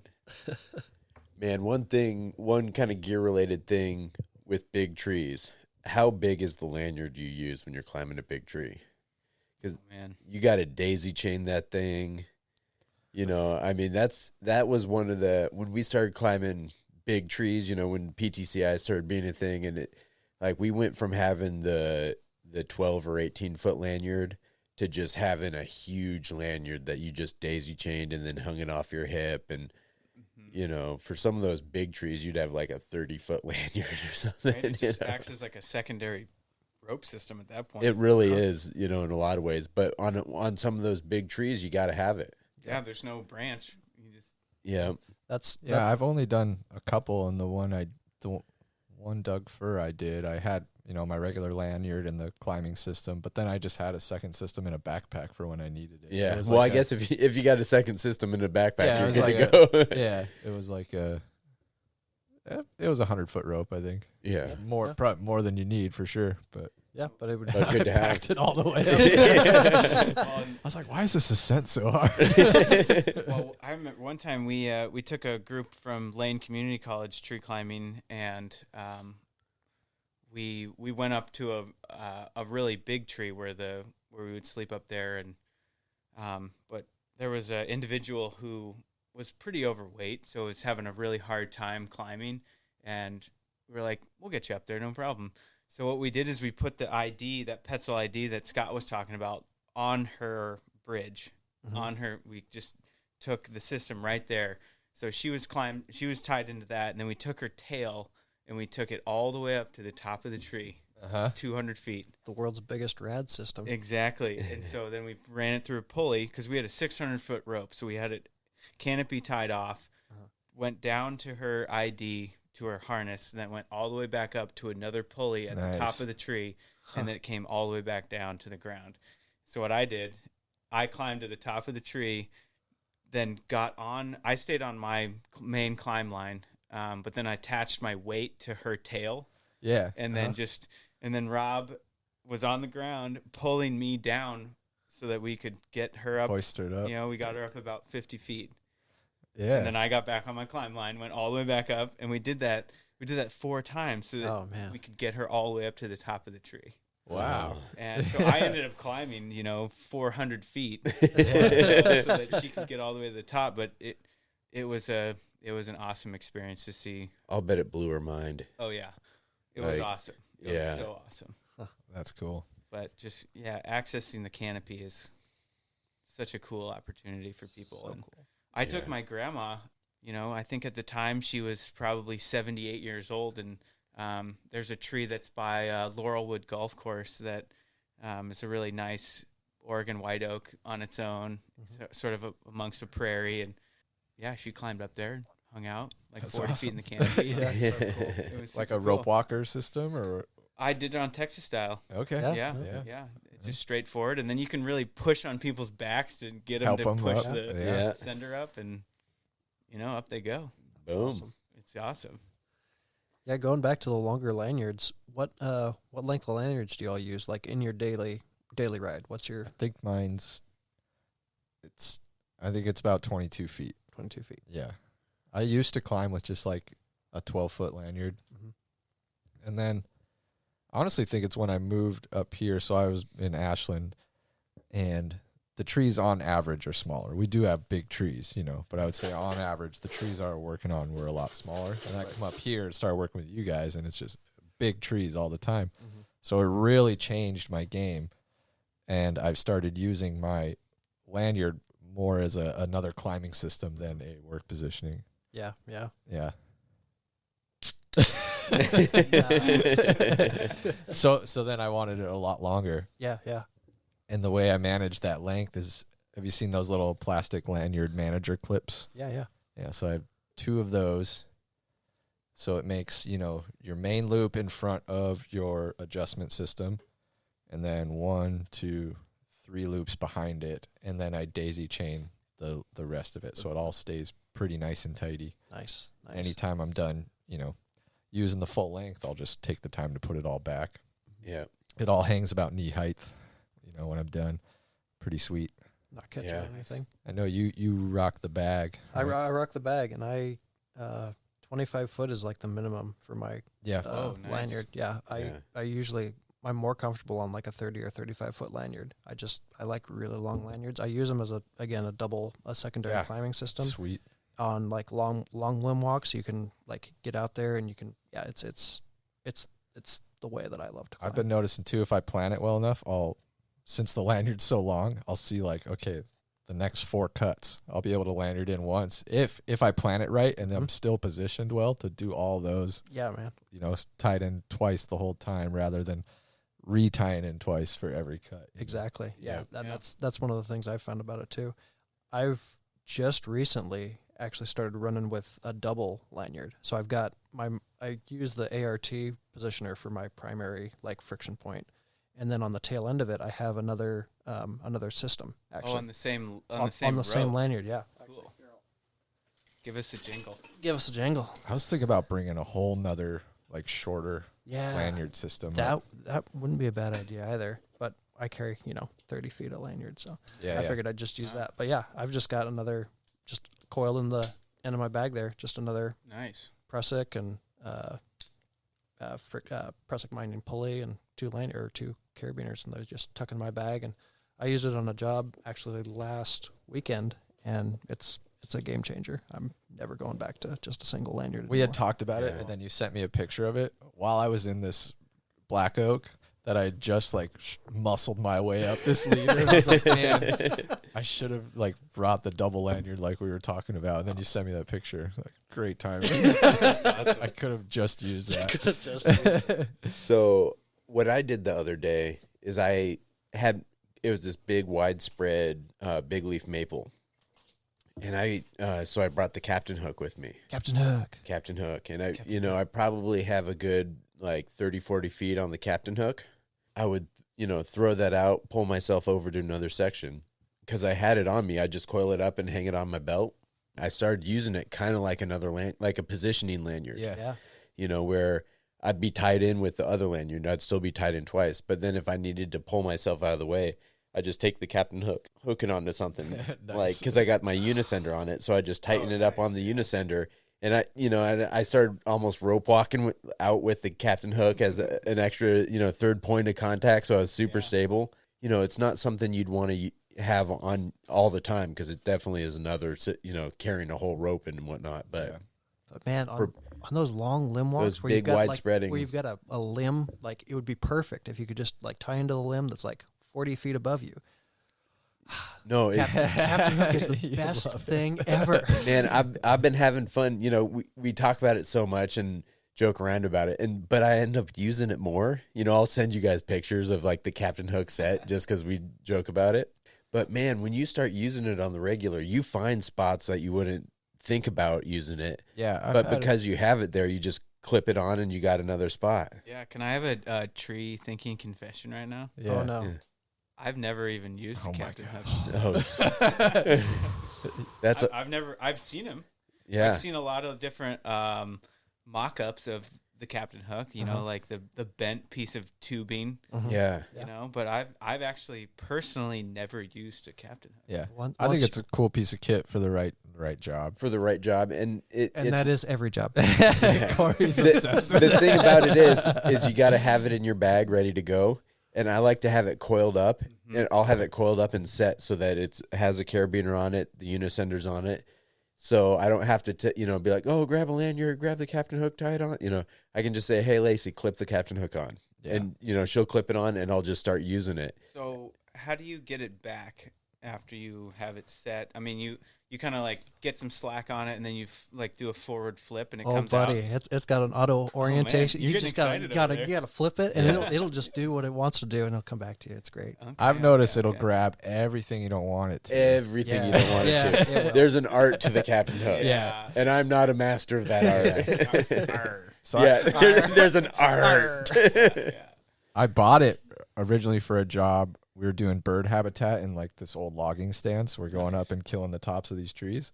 So these tall firs, improving the tops, girdling. But we'd go up one, and we did this project, 2 days on it, and I realized like the captain hook would be sweet because we could traverse between tree and tree instead of like coming all the way down, spiking up the next one. Oh yeah, sure. So yeah. I bought it just for that, and it was cool. We could hit. Worth it. I think we hit. My buddy did like 6 trees without hitting the ground once. I think the most I did was 5 without hitting the ground once. Nice. Yeah, pretty cool. Yeah. So perfect for that, but frustrating at times. Like I said, it grabs everything you don't want it to, and there's a learning curve for sure. It's like a throw ball. Just a bigger, heavier throw ball. Yeah. That's exactly what it sounded like when you started talking about it. My mind went straight to throw ball. You throw it out there, and then you have to twist the rope to change the orientation, sure. and then you hook it, and then when you unhook it, you got to like whip the loop into it to get it to drop, and then you got to twist it again, and like pull it so that the hook rolls over. Without hitting it. So that's a pretty crucial part. And then Z87 plus. I also started using it. Like I did a silver maple the other day, and I brought it up into it. Yeah. Where at first I looked at it, and before I had that tool, I probably would have just set 2 throw lines, right? Been like, okay, I'll climb that side of the tree, and then I'll come down and we'll climb that side or whatever. But I was able to just get the captain hook over there and hoist myself over. That's exactly the maple I did, how it worked. I was able to because you can chuck it a ways. You get that thing. It's got weight to it. Exactly. Oh yeah. So you can send it a ways, hook on something. Yeah. Oh, here we go. He's fired up. Yeah. Oh yeah. So, no. Going to get it. Is it? What's he doesn't have it on him. I might have to start calling Corey the first mate. Call him the captain hook. Yeah. So what's it? I mean, regulations. What's it rated to? 18 kilonewtons. And it's totally. What's the ANSI rating? So it's not to climb on. It's just You're positioning. It's just positioning. So you need to. It doesn't count for a secondary time. An anchor. Yeah. No. It just counts for a positioning. Yeah. I mean, it should. It definitely should. I would trust it, but. Well, if you got it around a branch that's about equidistant to how big it is, then why not? I mean, that's what I'm saying, man. It'd be stronger than that little teeny screw lock on your chest harness. And I trust that with my life, so right? It is 18 kilonewton MBS, which is and it's printed everywhere, not PPE. Yeah, I don't know what that's all about. But I'm a big fan of the about under 20 feet lanyard. Yeah. And then if I need to, I just bring another lanyard that's also short. Yeah. But it really, shout out to Andrew over here. It's all about the throw ball shot. Oh yeah. It's all about getting that bomber shot that's the tallest pick in the tree that like I'm gonna be able to access this whole tree with this one shot. Right. And that's sort of what I've been doing, and then using another shot if I need to, if it's a big deciduous tree. But this is a game changer. Yeah. You don't have to make that second shot. I might be a first mate on your captain. I'm not a pirate. You just got to hold the thing. Look at this You're thing. Convinced. This is awesome. It won't take long until you're a pirate. Oh, I can swim a little. Well, and so this is a key thing right here. The splice, man. I just got a. Is that just knot. electrical tape splice? Did you No, yeah, he just tapes it. He No. spliced the shit Yeah, out of this. You get, it's got some duct tape in there too. So yeah, not just electrical. just Are you crazy? so it's not life rated, not like safety rated or anything like that. So I just used some 75-pound test line, just like some sewing line, and then I just sewed the Fishing shit. line? Not fishing line. It's no, it's not rated for that. It's just like sewing that they use for big heavy stuff. So I just sewed it a shit ton with that, and then wrapped it with electrical tape and duct tape, and then electrical tape. So Nice. that's what's going on there. Yeah, that's a pretty slick bag it's got in there. I mean, I've definitely found some really awkward bags that don't hold themselves up so well. Yeah, so you can buy it with. I just went my own route, and because I'm cheap, and I just tried to piecemeal it together. But you can buy like the full kit with a spliced eye on it, and then like 35 feet of rope in that bag for Same rope or different rope? different rope. That one's just an HTP static rope. But What's the rope that comes with it? Sirius or something like that? yeah, it's like a double braid, I think. Sirius Yeah. XM? Yeah, Sirius. Yeah, Sirius satellite, Nice. satellite rope. You jam out while you're captain. Yeah. Yeah, no. Yeah, no, it's awesome. I just got some old 1/2-inch climb line on mine, Okay. but I think I'm gonna get a piece of spliced rope, probably 50 feet of it. I know a guy who can hook up with that. Yeah. Well, we're gonna Corey's gonna set up a splicing episode. He's working on sweet. it right now. Working on it right now. Cool. Yeah. I was trying to Yeah. splice some blaze the other night, Oh yeah. and it was like used rope. Like, so I don't know if that's Yeah. way harder, but I was like killing my hands trying to do that like final berry. Yeah, it's tough. Yeah. It's tough. Yeah. Did you do the used spike? Never mind. Save it for the podcast. Okay. Save it for the Yes, podcast. yes. Yeah. We'll, Just go, splice the we'll get into episode. it. Yeah. I made a ring sling thing, Oh, Nice. hell but yeah. yeah, we'll save it. Well, Hell yeah. well, let's go to the ring sling Okay, thing. yeah. Okay, one sec. We got to shout out the guy. What's the It's- guy's name? Derek Martin. Derek Martin. It's Country Boy PA on Instagram. He's a great follow. Who the hell knows if he's ever going to hear this? But Oh, he comments on our Instagram and stuff. Maybe yeah. he listens. Yeah, Call sweet. him up. Well, yeah. yeah. Phone. I'm sure we get him on. Yeah, hey, who knows what the future will hold? Yeah. That being said, shout out for the ring sling thing. That was one of the things I was thinking about when I was kind of thinking about where we're going with this episode. One of the things is kind of, do you guys have any pieces of kit that you've put together on your own that you want to talk about on here? Corey's yes, nodding and yes, smoling. yes, All right, I what do, you yeah. got? What did you put together, buddy? This is my pride and joy right What's now. your ring Get a shot sling of that thing? over there. This is a 3/8 millimeter or 3/8 inch 10 millimeter 10x that I've spliced into an ultra sling, Oh, nice. and I use this as you would use like an endless sling for like a foot loop to like stand on a Okay. really thin crotch. I use this because it's adjustable and it's awesome, and then you can also use it as a redirect, and I just love this thing. Explain the foothold method, because I've done it and Yeah. like people haven't seen that. Okay, yeah. I'd forgotten I had learned it and I started doing it again. You know. Gotcha. Yeah. Yeah. So this beer bottle here, we're climbing a beer tree right now, and we're on this really thin limb, and I don't have any limbs or anything to hang on to. No So I sprouts. want to make a cut. Like maybe I want to take some weight out of the tip of it, but I have to Cap get up off. there. Yeah, take the cap off. Got to take the cap off this beer tree. But you So- don't have a good place to stand You to don't take have a the good cap place- off. No, I mean it's a glass bottle, man. How are you going to stand on that? So you cinch this real tight, right? And then here's where your foot's going to be, right? You step into that, and then you can have a nice little stable position. Yeah. You're right on the trunk. You're not wearing spurs because you don't want to spur a live tree. which Unless I- you're killing it. Unless you're killing it. Yeah. I find it sad that I have to say that, but yeah, there's people out there. And so it's just an ultra sling, but that gives you like options for your Exactly. foothold. That's cool. Exactly. Because I've definitely stuck my foot in a loopy and then be like, oh, whoops. Yeah. Yeah.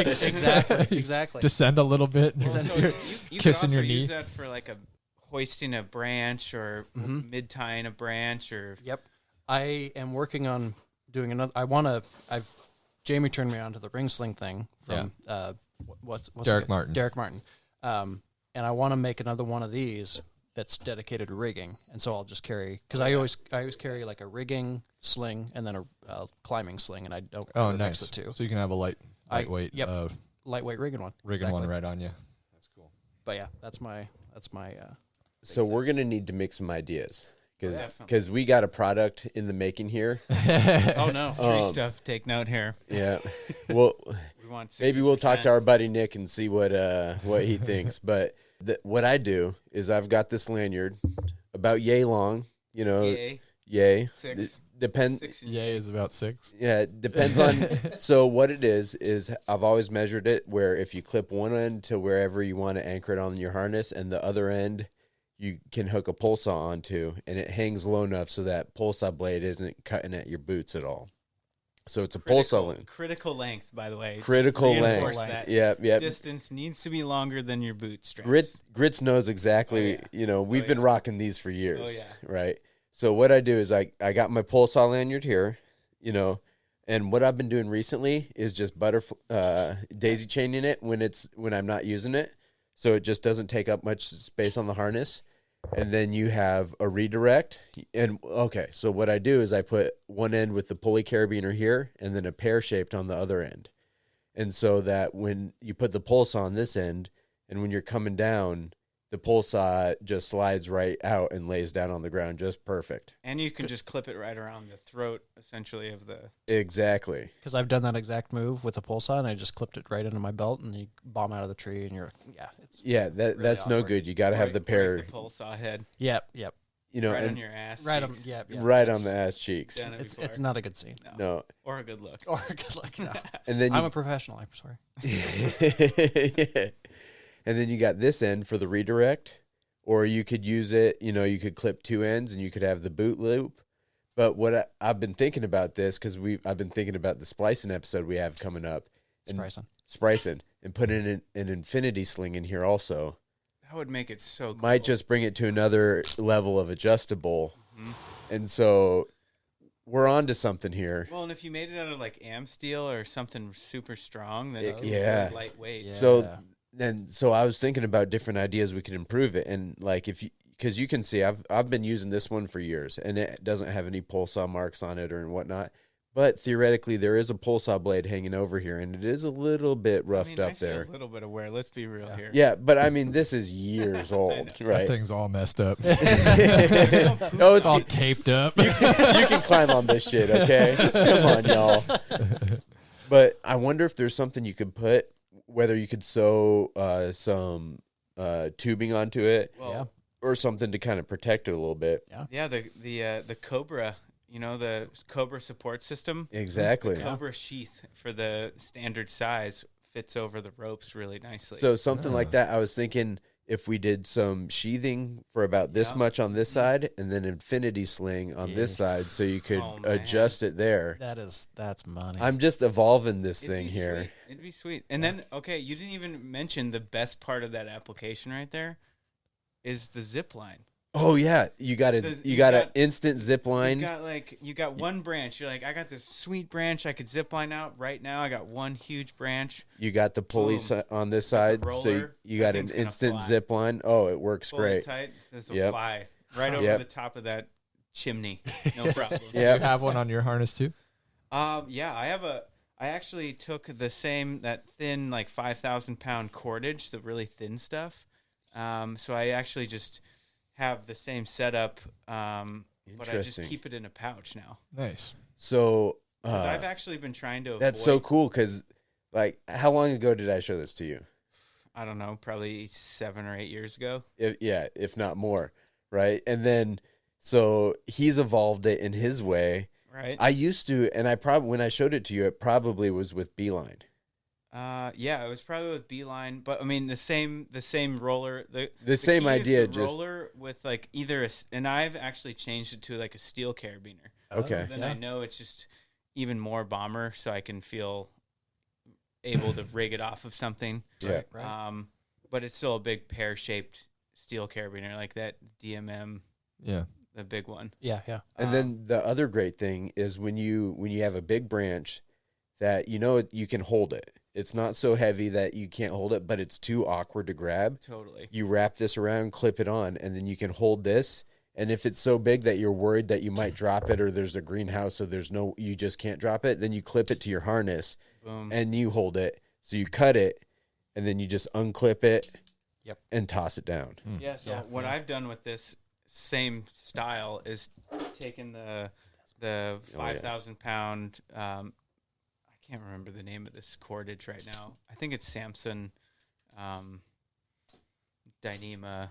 It's some kind of Dyneema, but it's super strong. And I've just taken a wrap on it, so it's 2 pieces. So it's basically 10,000 pound breaking strength, and it's so light and tiny that I can just coil it up around the carabiner it's on and just put it in a little pouch. Awesome. That's Those new Tribe pouches that they've got a zipper on them. You can just put them in there. And Nice.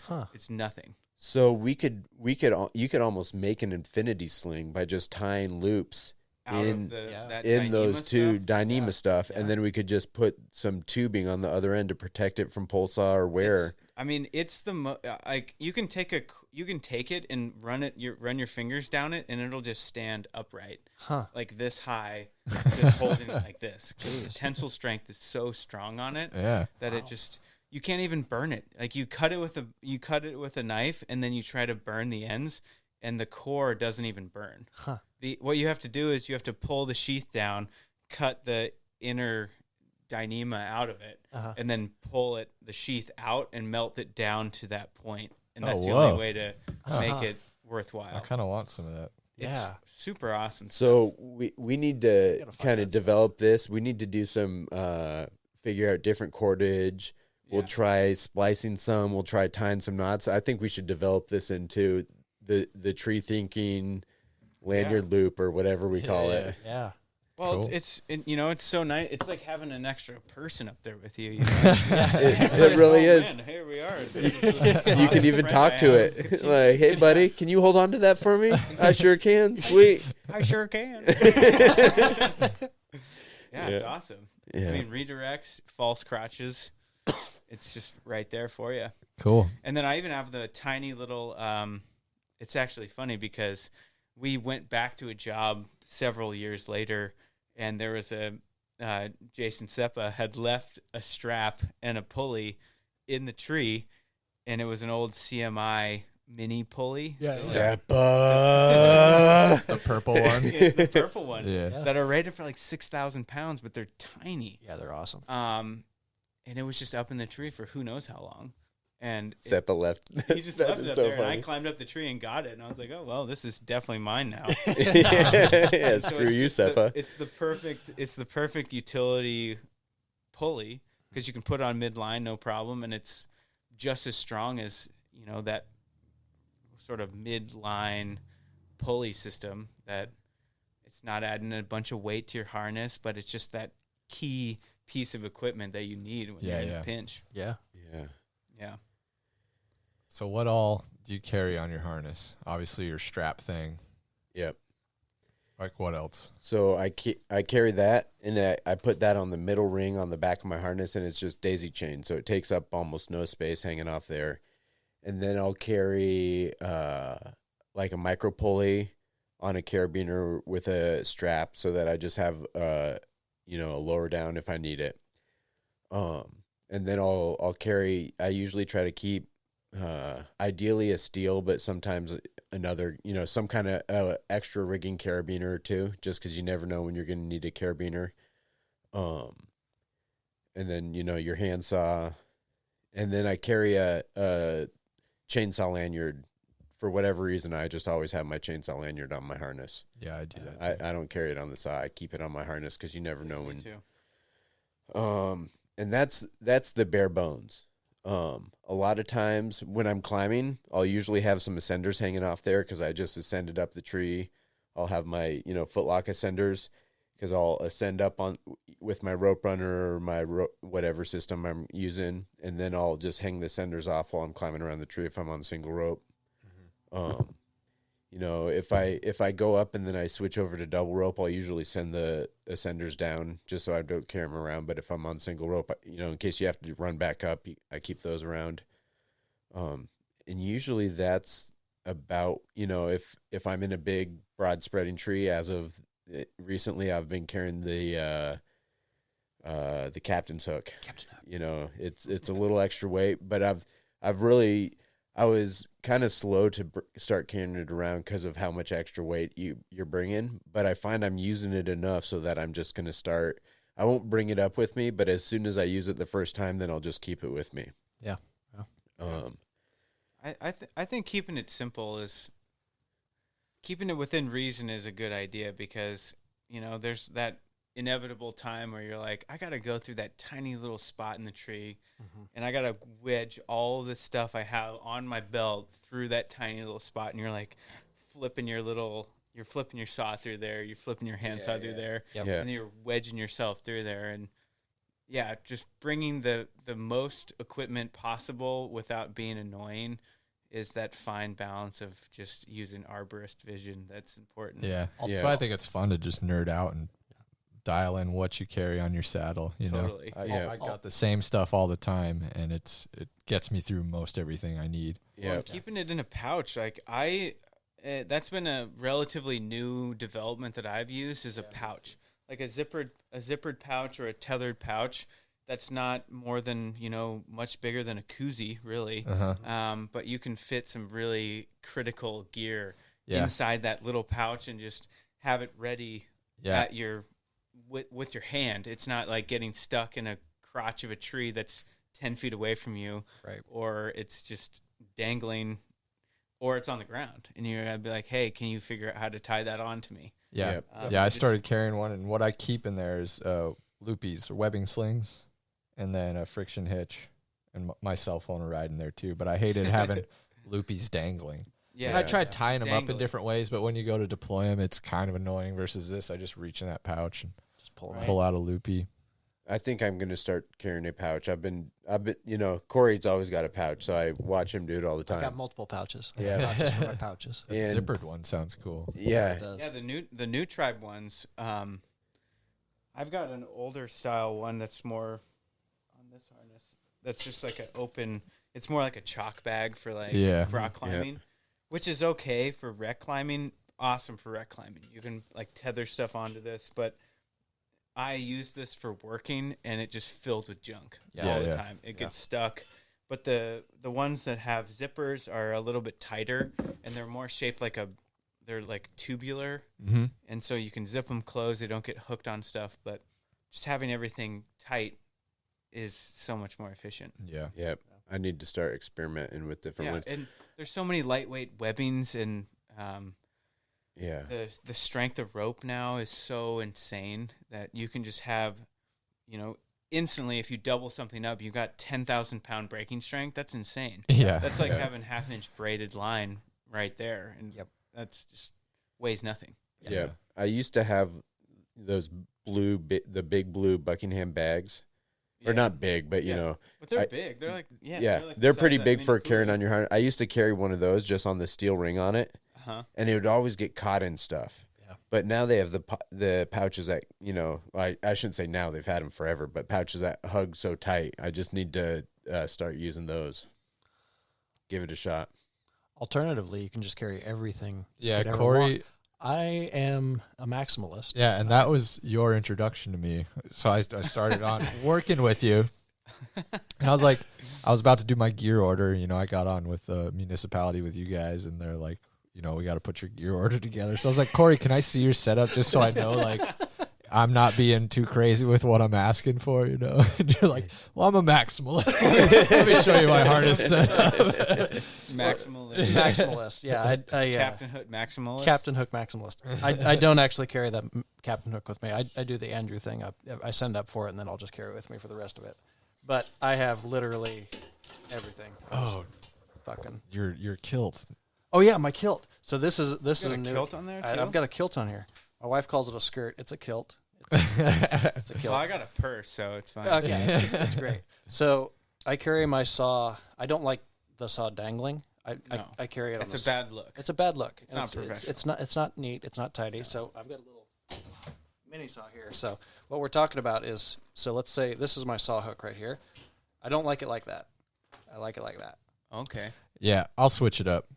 Yep. Yeah. Because sometimes you go through a crotch or you're just Yeah. like the bar's hitting on stuff. It's kind of annoying, so I'll switch it up. But Definitely. How do I you do attach like it to doing that? like that. So I have a 200T, and I've just got a little carabiner right here that I've just nice. cinched in. Oh, And you've then just attached it to the wrap on the I've attached on the it to bar the saw, and it's or on the power head. Yep, and it's not.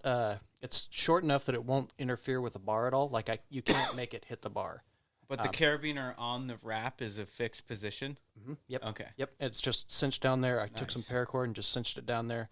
This is my original saw was stolen, and so this is a new iteration of it. I'm still like dialing it in. Yeah. But yeah, no, we're getting there. But yeah, just cinch down there, and then I've got obviously the lanyard on the back of it, and that constantly rides on there. I use the CMI Shembiner. I got the smaller one. I'm not a huge fan of it. I think I'm gonna switch over to more of like a Rock Exotica, whatever that one's called. Well, So like the one I got. Yeah, like the one you have. So I've liked that. It has the locking gate on it. Yeah. Before I always took just a mini carabiner and I just broke the gate off and hooked it onto my harness, and I always loved that. And for whatever reason, I just switched it up. I guess just trying something new. Like that one. I go back and forth. This is the old. Where is this it? Is my old style. It's the old school one. Yeah. I went to any of your home improvement brass clip, The best Home Depot has to offer. and then welded or angle grinded off the clip. But this is a short little hook, not a Captain Hook. No, but those short hooks are nice They're because nice. they don't catch on stuff. And when you're using it on regular, you know exactly where it is. And you get that muscle memory of the flip of your wrist, just ka-tink, and then either the ring or the carabiner will hook onto that hook. Right. Yeah. But since I have upgraded to the Petzl, or no, it's the DMM, The Vault. the Vault, One of these guys. and I actually just took off that whole locking mechanism. Oh yeah. Because because the hook is so high, I just took it off. And because I always I have a double locking carabiner that I attach to the saw. Mm-hmm. When I need to attach it firmly to my harness, I just clip it to my hip D-ring. Gotcha.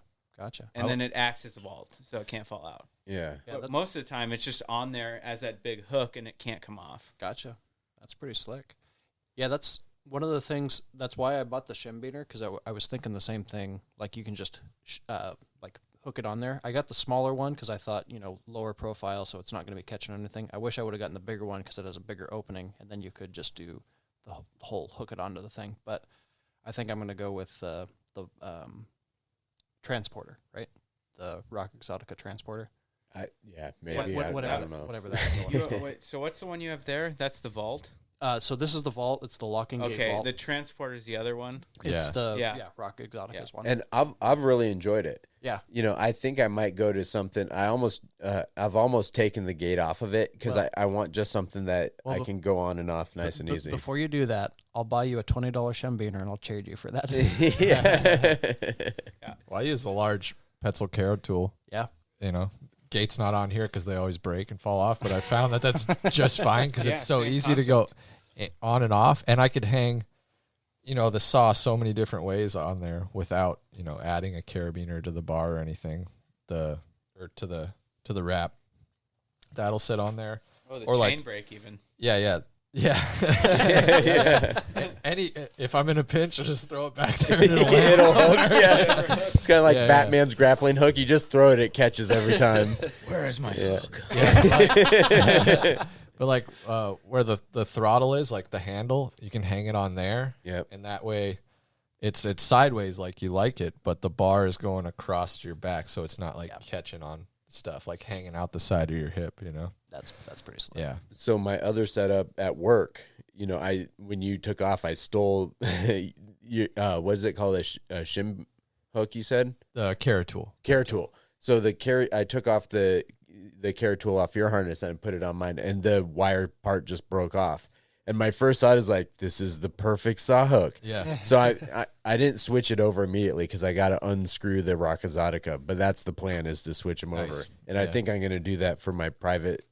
I was actually thinking I'm going to move so I'll have two Rock Exoticas on one side, because I get a little, I start stacking so much because I have a Rakazataka on either side of my harness for my side job one.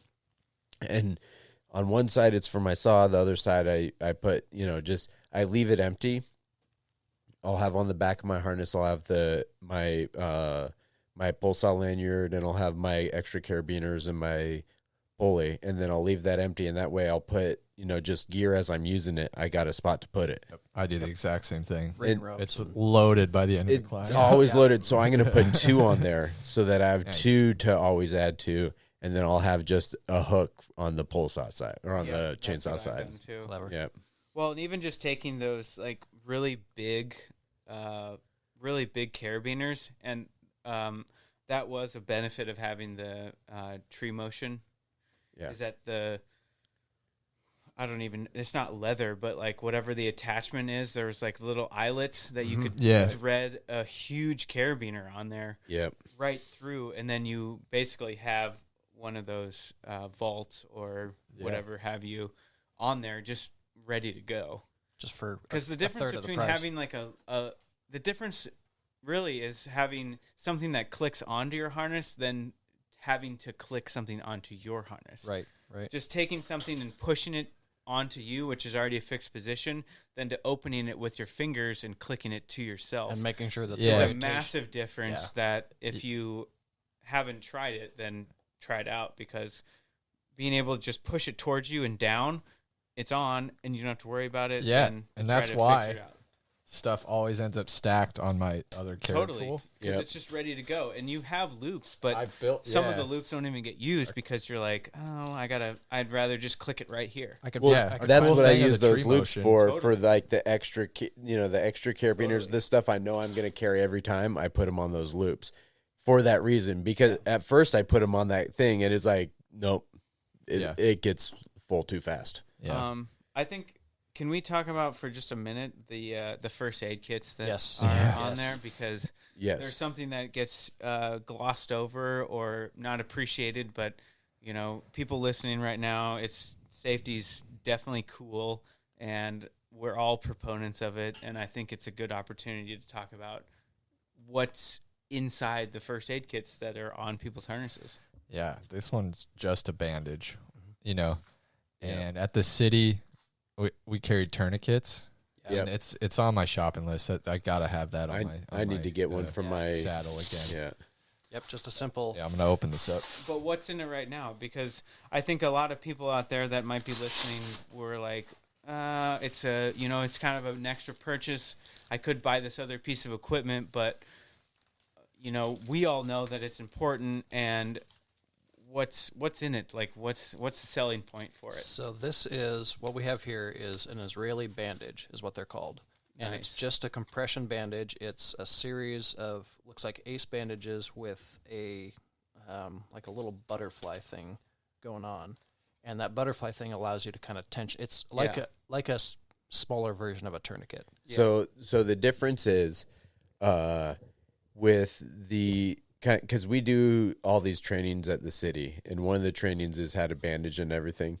So what you do is you put you pack the wound, and then you put that bandage around it, and you turn it, and that applies pressure, and it holds the packing into the wound. Mm-hmm. So that's the idea with those, which is the same concept as a tourniquet, but it won't do the job of a tourniquet. No, it won't. With a tourniquet, you want to put it right on the point where you're going to cut off the blood flow, and you turn it until you're screaming in pain.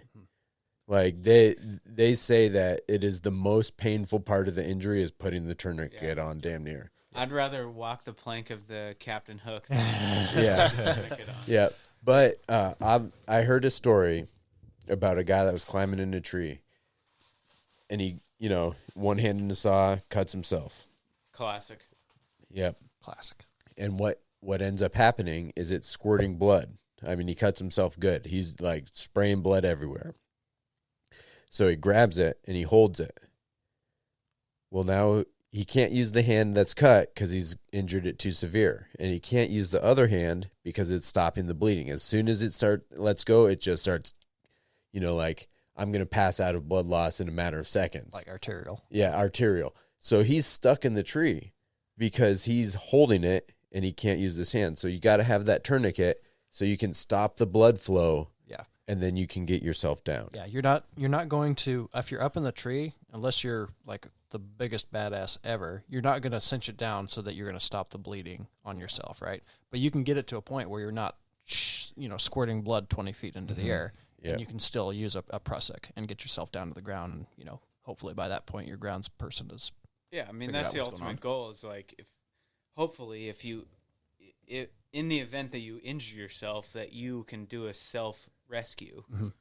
But that's why I feel like it was a good opportunity to talk about what's in there, what's realistic. I mean, are you going to be able to reach around? I mean, most people wear their first aid kit right on their pelvis, like back pelvis bone. Mm-hmm. Can you actually reach there with one hand and grab it? Can you get it out of there? Can you rip it open with your teeth and apply it one-handed? It's just a good. Yeah. It's a good thing to think about, and It'd be a good thing to practice. It is. Yeah. And one of the things we took away from that class I like it. is actually setting up your tourniquet so that it is on a quick deploy system. So I've got mine set up so that if I can get it out of here. But look, you're on the ground. It's not on your back. I know. And I'm not criticizing you. No. But this is why I'm digging this so much right now. Right. Is because I've never practiced this. Me neither. And I consider the myself class and that's well it, trained yeah. in first aid and aerial all do, rescue for yeah. these Yeah. things. But it should be on the front of my harness, I'm realizing, and it should be quick deploy set up. And I should have done it, multiple times so that I can do it in my sleep. Well, and if it can- none of that stuff has happened. No. I mean, if it could be somewhere on your chest harness, even like if it's not Oh, awkward, that's then it's like, it's literally right here. Because what happens when you get into an emergency situation is that all this training, all these things you talk about are instantly gone. Mm-hmm.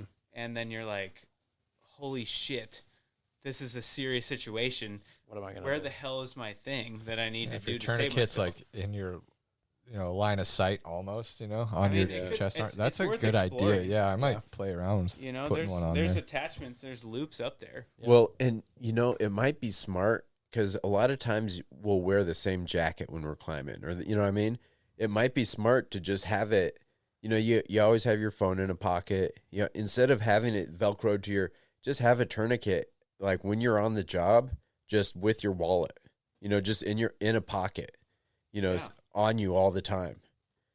Whatever you feel is comfortable or a good spot for it, just know that wherever it is, that's where it's going to need to be. And just practicing, okay, boom, I can get this out right-handed, left-handed. Yeah.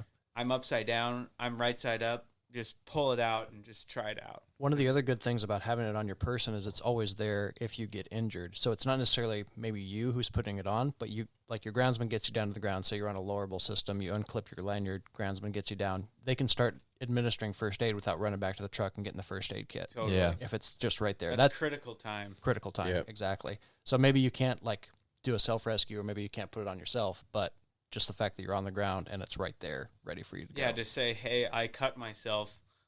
I have the necessary equiment on me.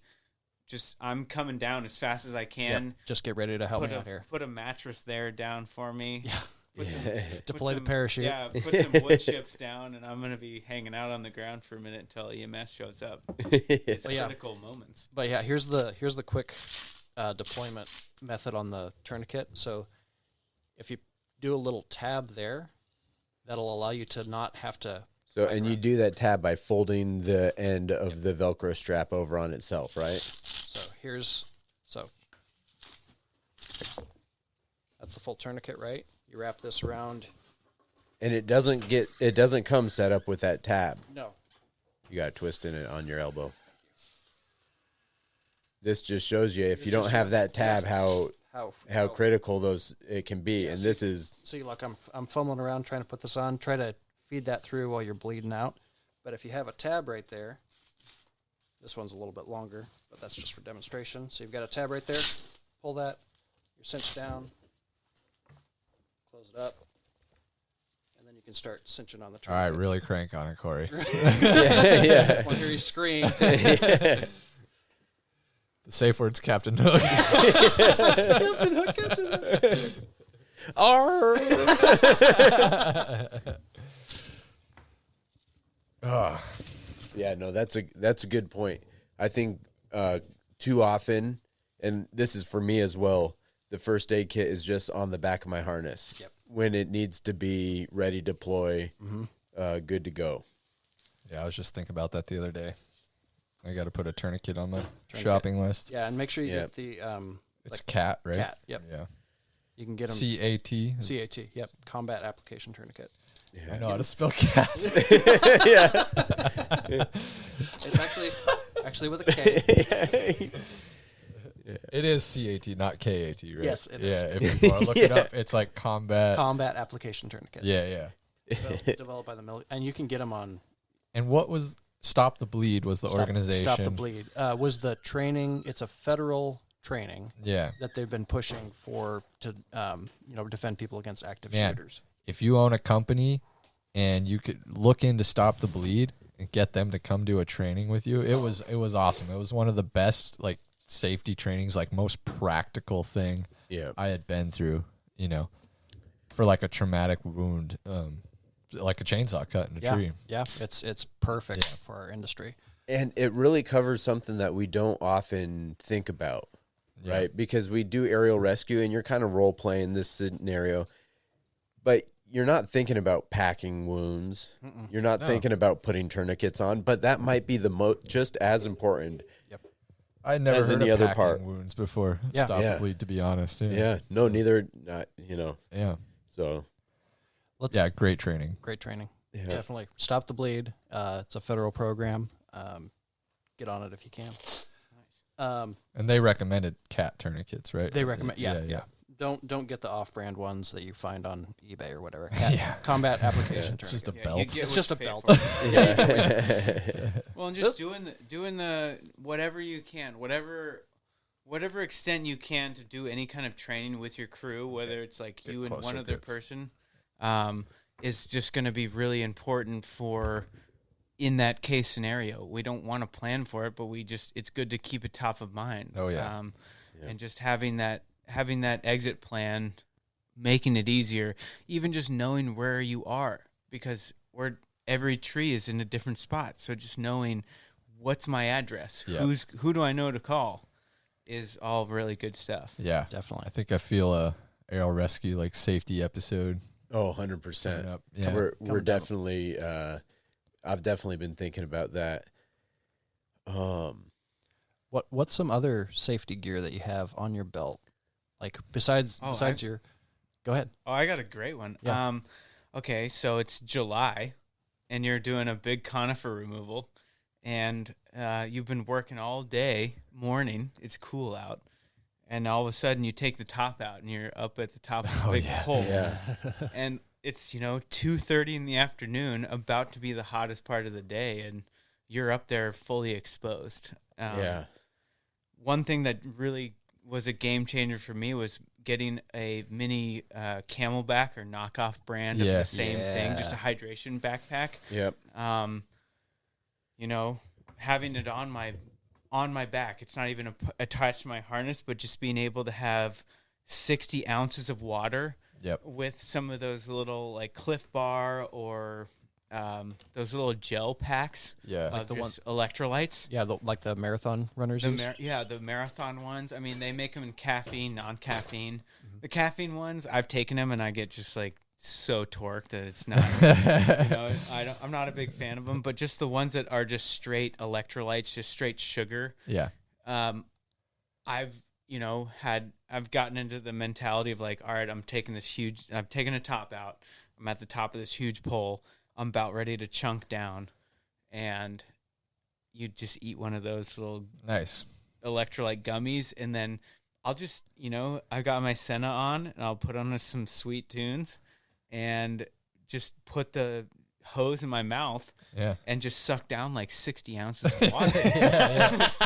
You're so dehydrated at that point, and then you're just getting fully blasted. It's like hydration is the other key component to tree care that gets overlooked constantly. It's funny. The company I learned with, it was pretty normal. They all rocked camelbacks, Mhm. doing groundwork, cultural everything, thing. Yeah. dude. And I did it, and it's awesome. I don't know when I lost it, why I lost it, but man, I need to get one again Well, and just there- use it there's because a I'm time always and a like, place for it. I'm so thirsty, but it's way over at the truck. Totally. Yeah. Yeah. Well, that's why you got to get the ones that the hydration packs that are small enough, like the 40 to 60 ounce ones that only hold water. They don't hold all your knickknacks Yeah, and yeah. your camera and your map and your Yeah.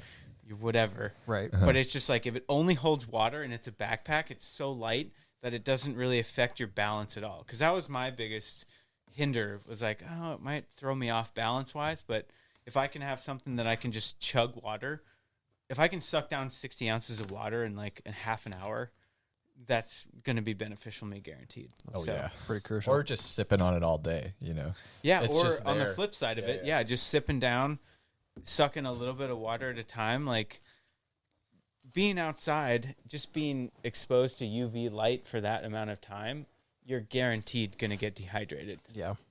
So I think it's another really good opportunity to talk about hydration is key because Hydration is key. Yeah. I mean, enough said. Okay, same situation.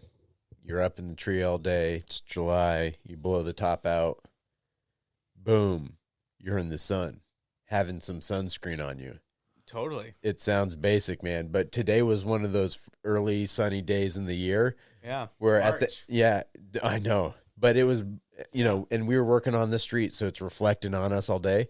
I got in the truck to head back to the shop, and I was just like, instantly was like, oh man, I got sun today. Yeah. Yep. Got to have that sunscreen with you. And if you're in the tree all day, they have those little travel size sunscreens with a little carabiner on them. You could clip that onto your harness and be good to go. Well, I mean, I'm not saying you got to, it might be for more of the maximal type of climber, but it's not a bad idea. Well, let's be honest here. I mean, most of us wear a lot of gear. I mean, I wear pants, saw pants most of the year, and a long sleeve shirt more times in the summertime than I do in the wintertime. I wear T-shirts in December, January, February more often than I do throughout the hottest times of the year just for UV protection. Mm-hmm. So really just what you're talking about with sunscreen is just like a tiny bit of dabs right on your eyelids, like right below the upper part of your cheeks. And your that's nose. all- And your nose. Oh, and your nose. With my yeah. big beak, man, I need a lot on my nose. Just a little bit of love to the face, Yeah. We're not trying to look too wrinkly. I've heard a story of a surfer who he would never apply sunscreen he would apply sunscreen to every other part of his body, but he wouldn't apply it to the tops of his feet. And that's where he got skin cancer, and that's what killed him. That's what killed him? That's what killed him. Wow. Yep, skin cancer on the tops of his feet because he wasn't Not a great white. Yeah, just not a great white. Nope, it was the Big C. Big C killed him. That's crazy. Yeah, I mean, it's just there's so many different things there's so many variables with tree care, and that's why we all love it. Clearly, there's just endless possibilities. There's so many different avenues, and there's so many different pieces of equipment, but that's also part of its demise is that you have to constantly be recognizing all of these different avenues that can make things harder for you. But if you have an open mind about it, then you can be willing to change your stubborn ways and make safety cool. Yeah. That's why it's cool to like nerd out on your gear and really dial in the Totally. things you need every day. Totally. Like this conversation's important because now I'm like, I got to get a camelback and a tourniquet don't, again. and don't let anybody tell you that it's not cool to talk about gear or safety. Just Oh, it's as the a coolest disclaimer. shit to talk about Yeah. gear. Yeah, I mean, don't let And anybody safety. say like, "Oh, well, I don't care about that." I mean, it's one thing to get lost in it, but accept it and acknowledge that person really cares about what they're talking about, Yeah. and just say, "Hey, that's awesome." Like, Yeah. we're doing the right thing. And safety is cool. Yeah, simplicity definitely has its place, and it's great if you can make it work with minimal gear. Like that's awesome. That's you should build from that basis, but you should build from that basis. Don't get stuck there. That's the way it should be. Yeah. Yeah. I've evolved from carrying nothing on my harness to, I got quite a bit of gear, but I think it's like an efficient amount of gear. I'm not Corey over here. Hey, mine's efficient too. Yeah, no, it is. Well, And and I really like your setup, what you got going on. Maximalist. Yeah. I think what it also goes to is taking the time to understand what you're doing and take off what you don't need and add what you do need, and kind of customizing what gear you have to the job you have ahead of you. Yeah. Yeah. You know, if you're gonna have this big crazy rigging thing, bring those extra slings, bring that extra gear you need. If you know you're only going to go up and get one branch and you're not going to, then just take what you need and don't add a whole lot, because a little bit of weight goes a long way. But you never know, you might need it all, so just take it with you. Yeah. Take it Well, with you. I think it really opens up this wherewithal of becoming comfortable with yourself as a climber and what you need. And each tree is its own tree, and respecting that and knowing before you even climb the tree. Once you get your shot, you're like, okay, you walk up to the tree and you're like, all right, there's the perfect shot for that tree. Yeah. You nail it. And then you get all set up and you're like, okay, these are the things that I absolutely need for this tree. Nothing less, nothing more. And being comfortable with your decisions on what you need. Yeah. And being okay with that. Yeah. And just knowing that maybe you won't need that giant Omni block. Yeah. Or you won't need that extra 5 straps, There's so many. I mean, it took a long time for me to realize, like, what was necessary, or when do I need to bring a chainsaw with me, or what can I get away with? Yeah. Because it's hard, if you look at it like on how much you exert yourself with calorie intake on to get yourself up there with all this extra gear. Uh-huh. If you can get up there with just like the right amount of gear with the right amount of calorie intake, then boom, you're blasting through that job and you're having a great time. And the ground gurus is like, man, this guy has it all dialed in. Yeah. And If I can climb without a chainsaw, I'm going to do it. Right? Big time. No You got a pole saw, brand new I'm saw? going to do it. Totally. Yeah. And just knowing that and being comfortable with that and just executing that plan before you even put on your foot ascender is critical. Yep. Yeah. I always say, like, two big things make a great climber. There's more to it, but like being good at throw ball and route planning. So that goes into your thing of like planning what you're going to do in the tree, Yeah.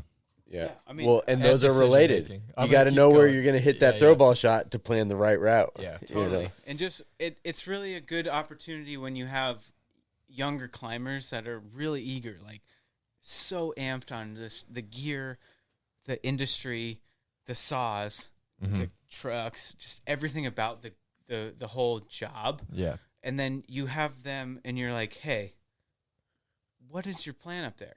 Yeah. What are you going to do?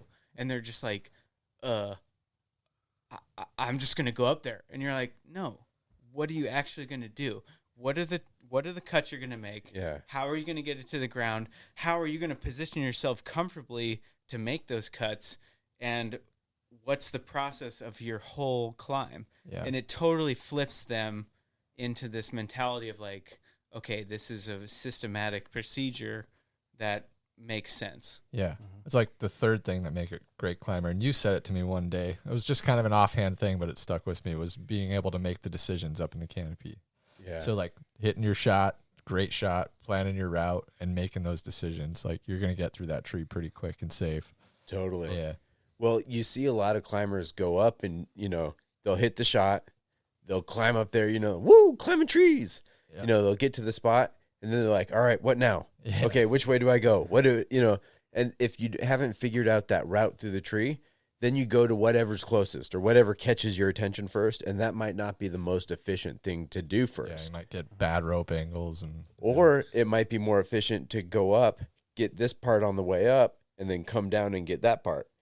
Yeah. Yeah, You to know. bring it back to the beginning when I was in that tree with Becca, in tree training, I was explaining to her to look at a tree in columns. That's kind of how I work a tree, especially with SRT now where you can go up and down super easy.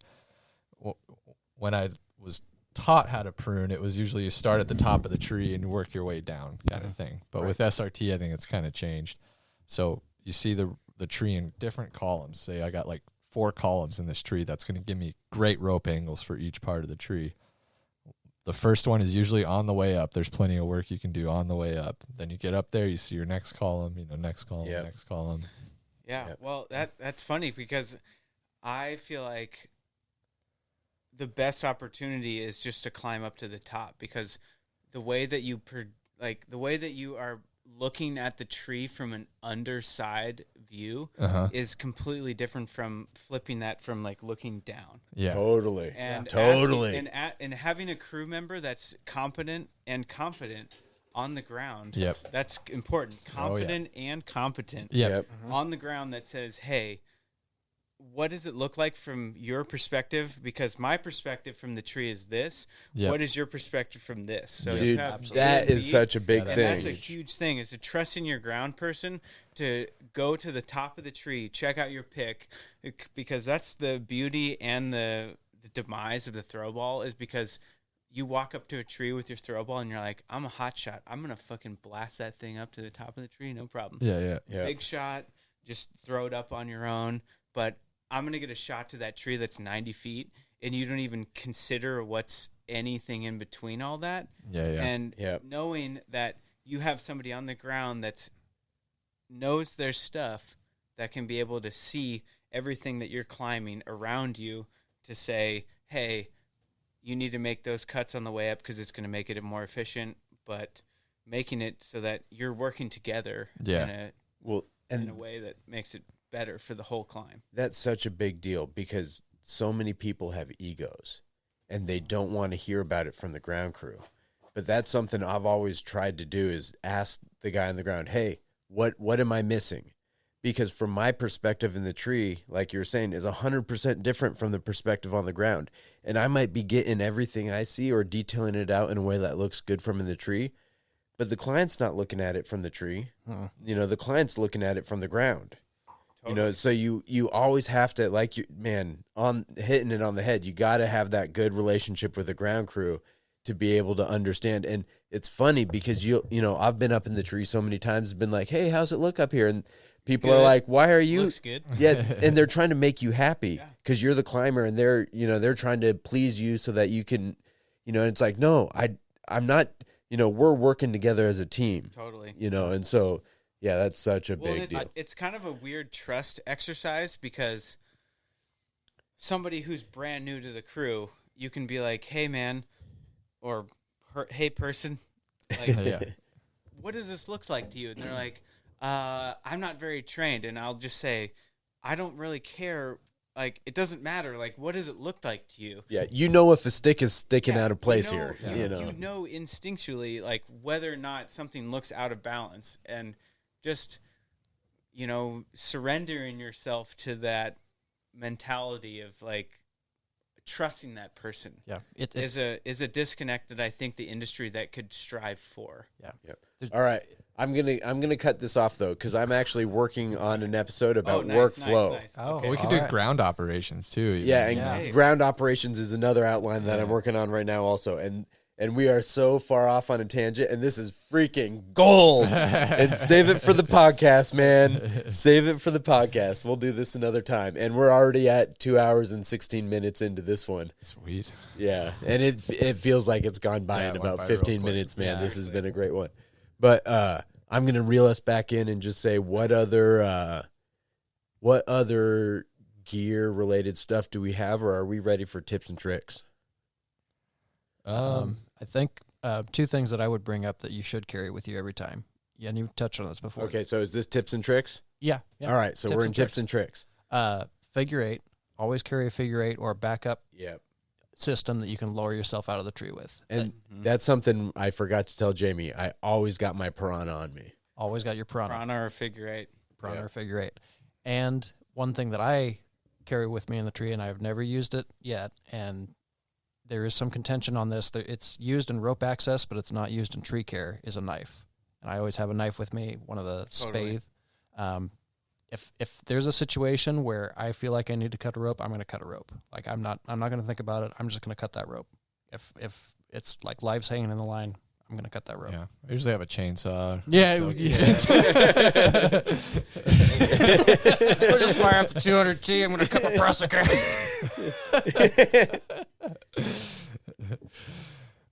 But yeah, those are my two tips and tricks. Nice. Stuff that I Yeah. always carry with me. Yeah, I don't carry a figure eight. Well, it's more about just having another way to get out of Yeah. the tree. I Or have an a extra carabiner. I have a Prusik and You can carabiner Munther. pulley. Yeah. You can Munther down in an emergency. Move turn Yeah. out. And That- you can use a That's what it is. And you can also use a carabiner above the Prusik, so you can use your system and do like a rope wrench kind of setup above your Prusik, and then you I can get it. bail out of it Yeah, pretty easily if you are on a single rope, and then if you're on double rope, you just cut it. just cut it. Yeah. Cut the rope. Coming down. Yeah, cutting the rope. Headache. Yeah, I think, bringing like one extra carabiner, maybe two, preferably like a steel carabiner that's multi-locking is a good idea, along the same lines of a figure eight. If you're not going to have a figure eight or some device that you're like, holy shit, I have to get out of this tree right now and I have no other option, then just understanding your exit route and taking the time to lower your tail to the ground and not just flopping it on the whole canopy below you is very critical seconds of your life that could really help you out. Yeah. You know, I would say just take the time to really dial in what you need and what you don't. Yeah. You know, I've seriously, like I said, every like 2 weeks I'll lay out all my gear, and I almost like re-go over like what have I used, what haven't I used. There's usually like a multi-tool. I carry the ART snake tail, I think is what it is. The snake anchor is the big one. I think it's the snake tail is the small one, and it's like a multi-tool for me. You know, redirects, retrievable redirects. It's a friction saver, pulley saver. 10 different uses for that thing. I carry another climbing system. I carry a lightweight rigging thing, a couple straps, long lanyard. I've just really thought it out, and it really helps me out. That's about it. Really, just like think it through. It's fun. Yeah. And this almost feels like we're doing final thoughts while we're doing tips and tricks here. Oh, that's what I did. Yeah. Yep. So I'm gonna continue on and kind of mix the two. For my tips and tricks, I'd say separate your cutting. You know, I like to have like cutting stuff on one side and rigging stuff. So I'll have my chainsaw on one side, my lanyard on the other side. Good advice. You know, you don't want your ascenders or your extra prusik that you might be climbing on dangling next to your chainsaw. You just don't want it to cross that. You know, try to balance it out as much as you can. You know, you don't want one side pulling too hard. And for final thoughts, I would say part of what we do is a lot of fun, you know, and we get to play with the gear. You know, so much of the climbing is kind of experimenting with this and experimenting with that. Obviously, always stay within industry standards for safety. Try your pole saw lanyard, try your ring sling thing, you know, try these different things because this is how the industry evolves. The industry is made up of us. We are the industry. So if it's going to evolve, it's going to be through us playing with different ideas and figuring stuff out. And with that, I guess everybody stay safe and watch your top knot.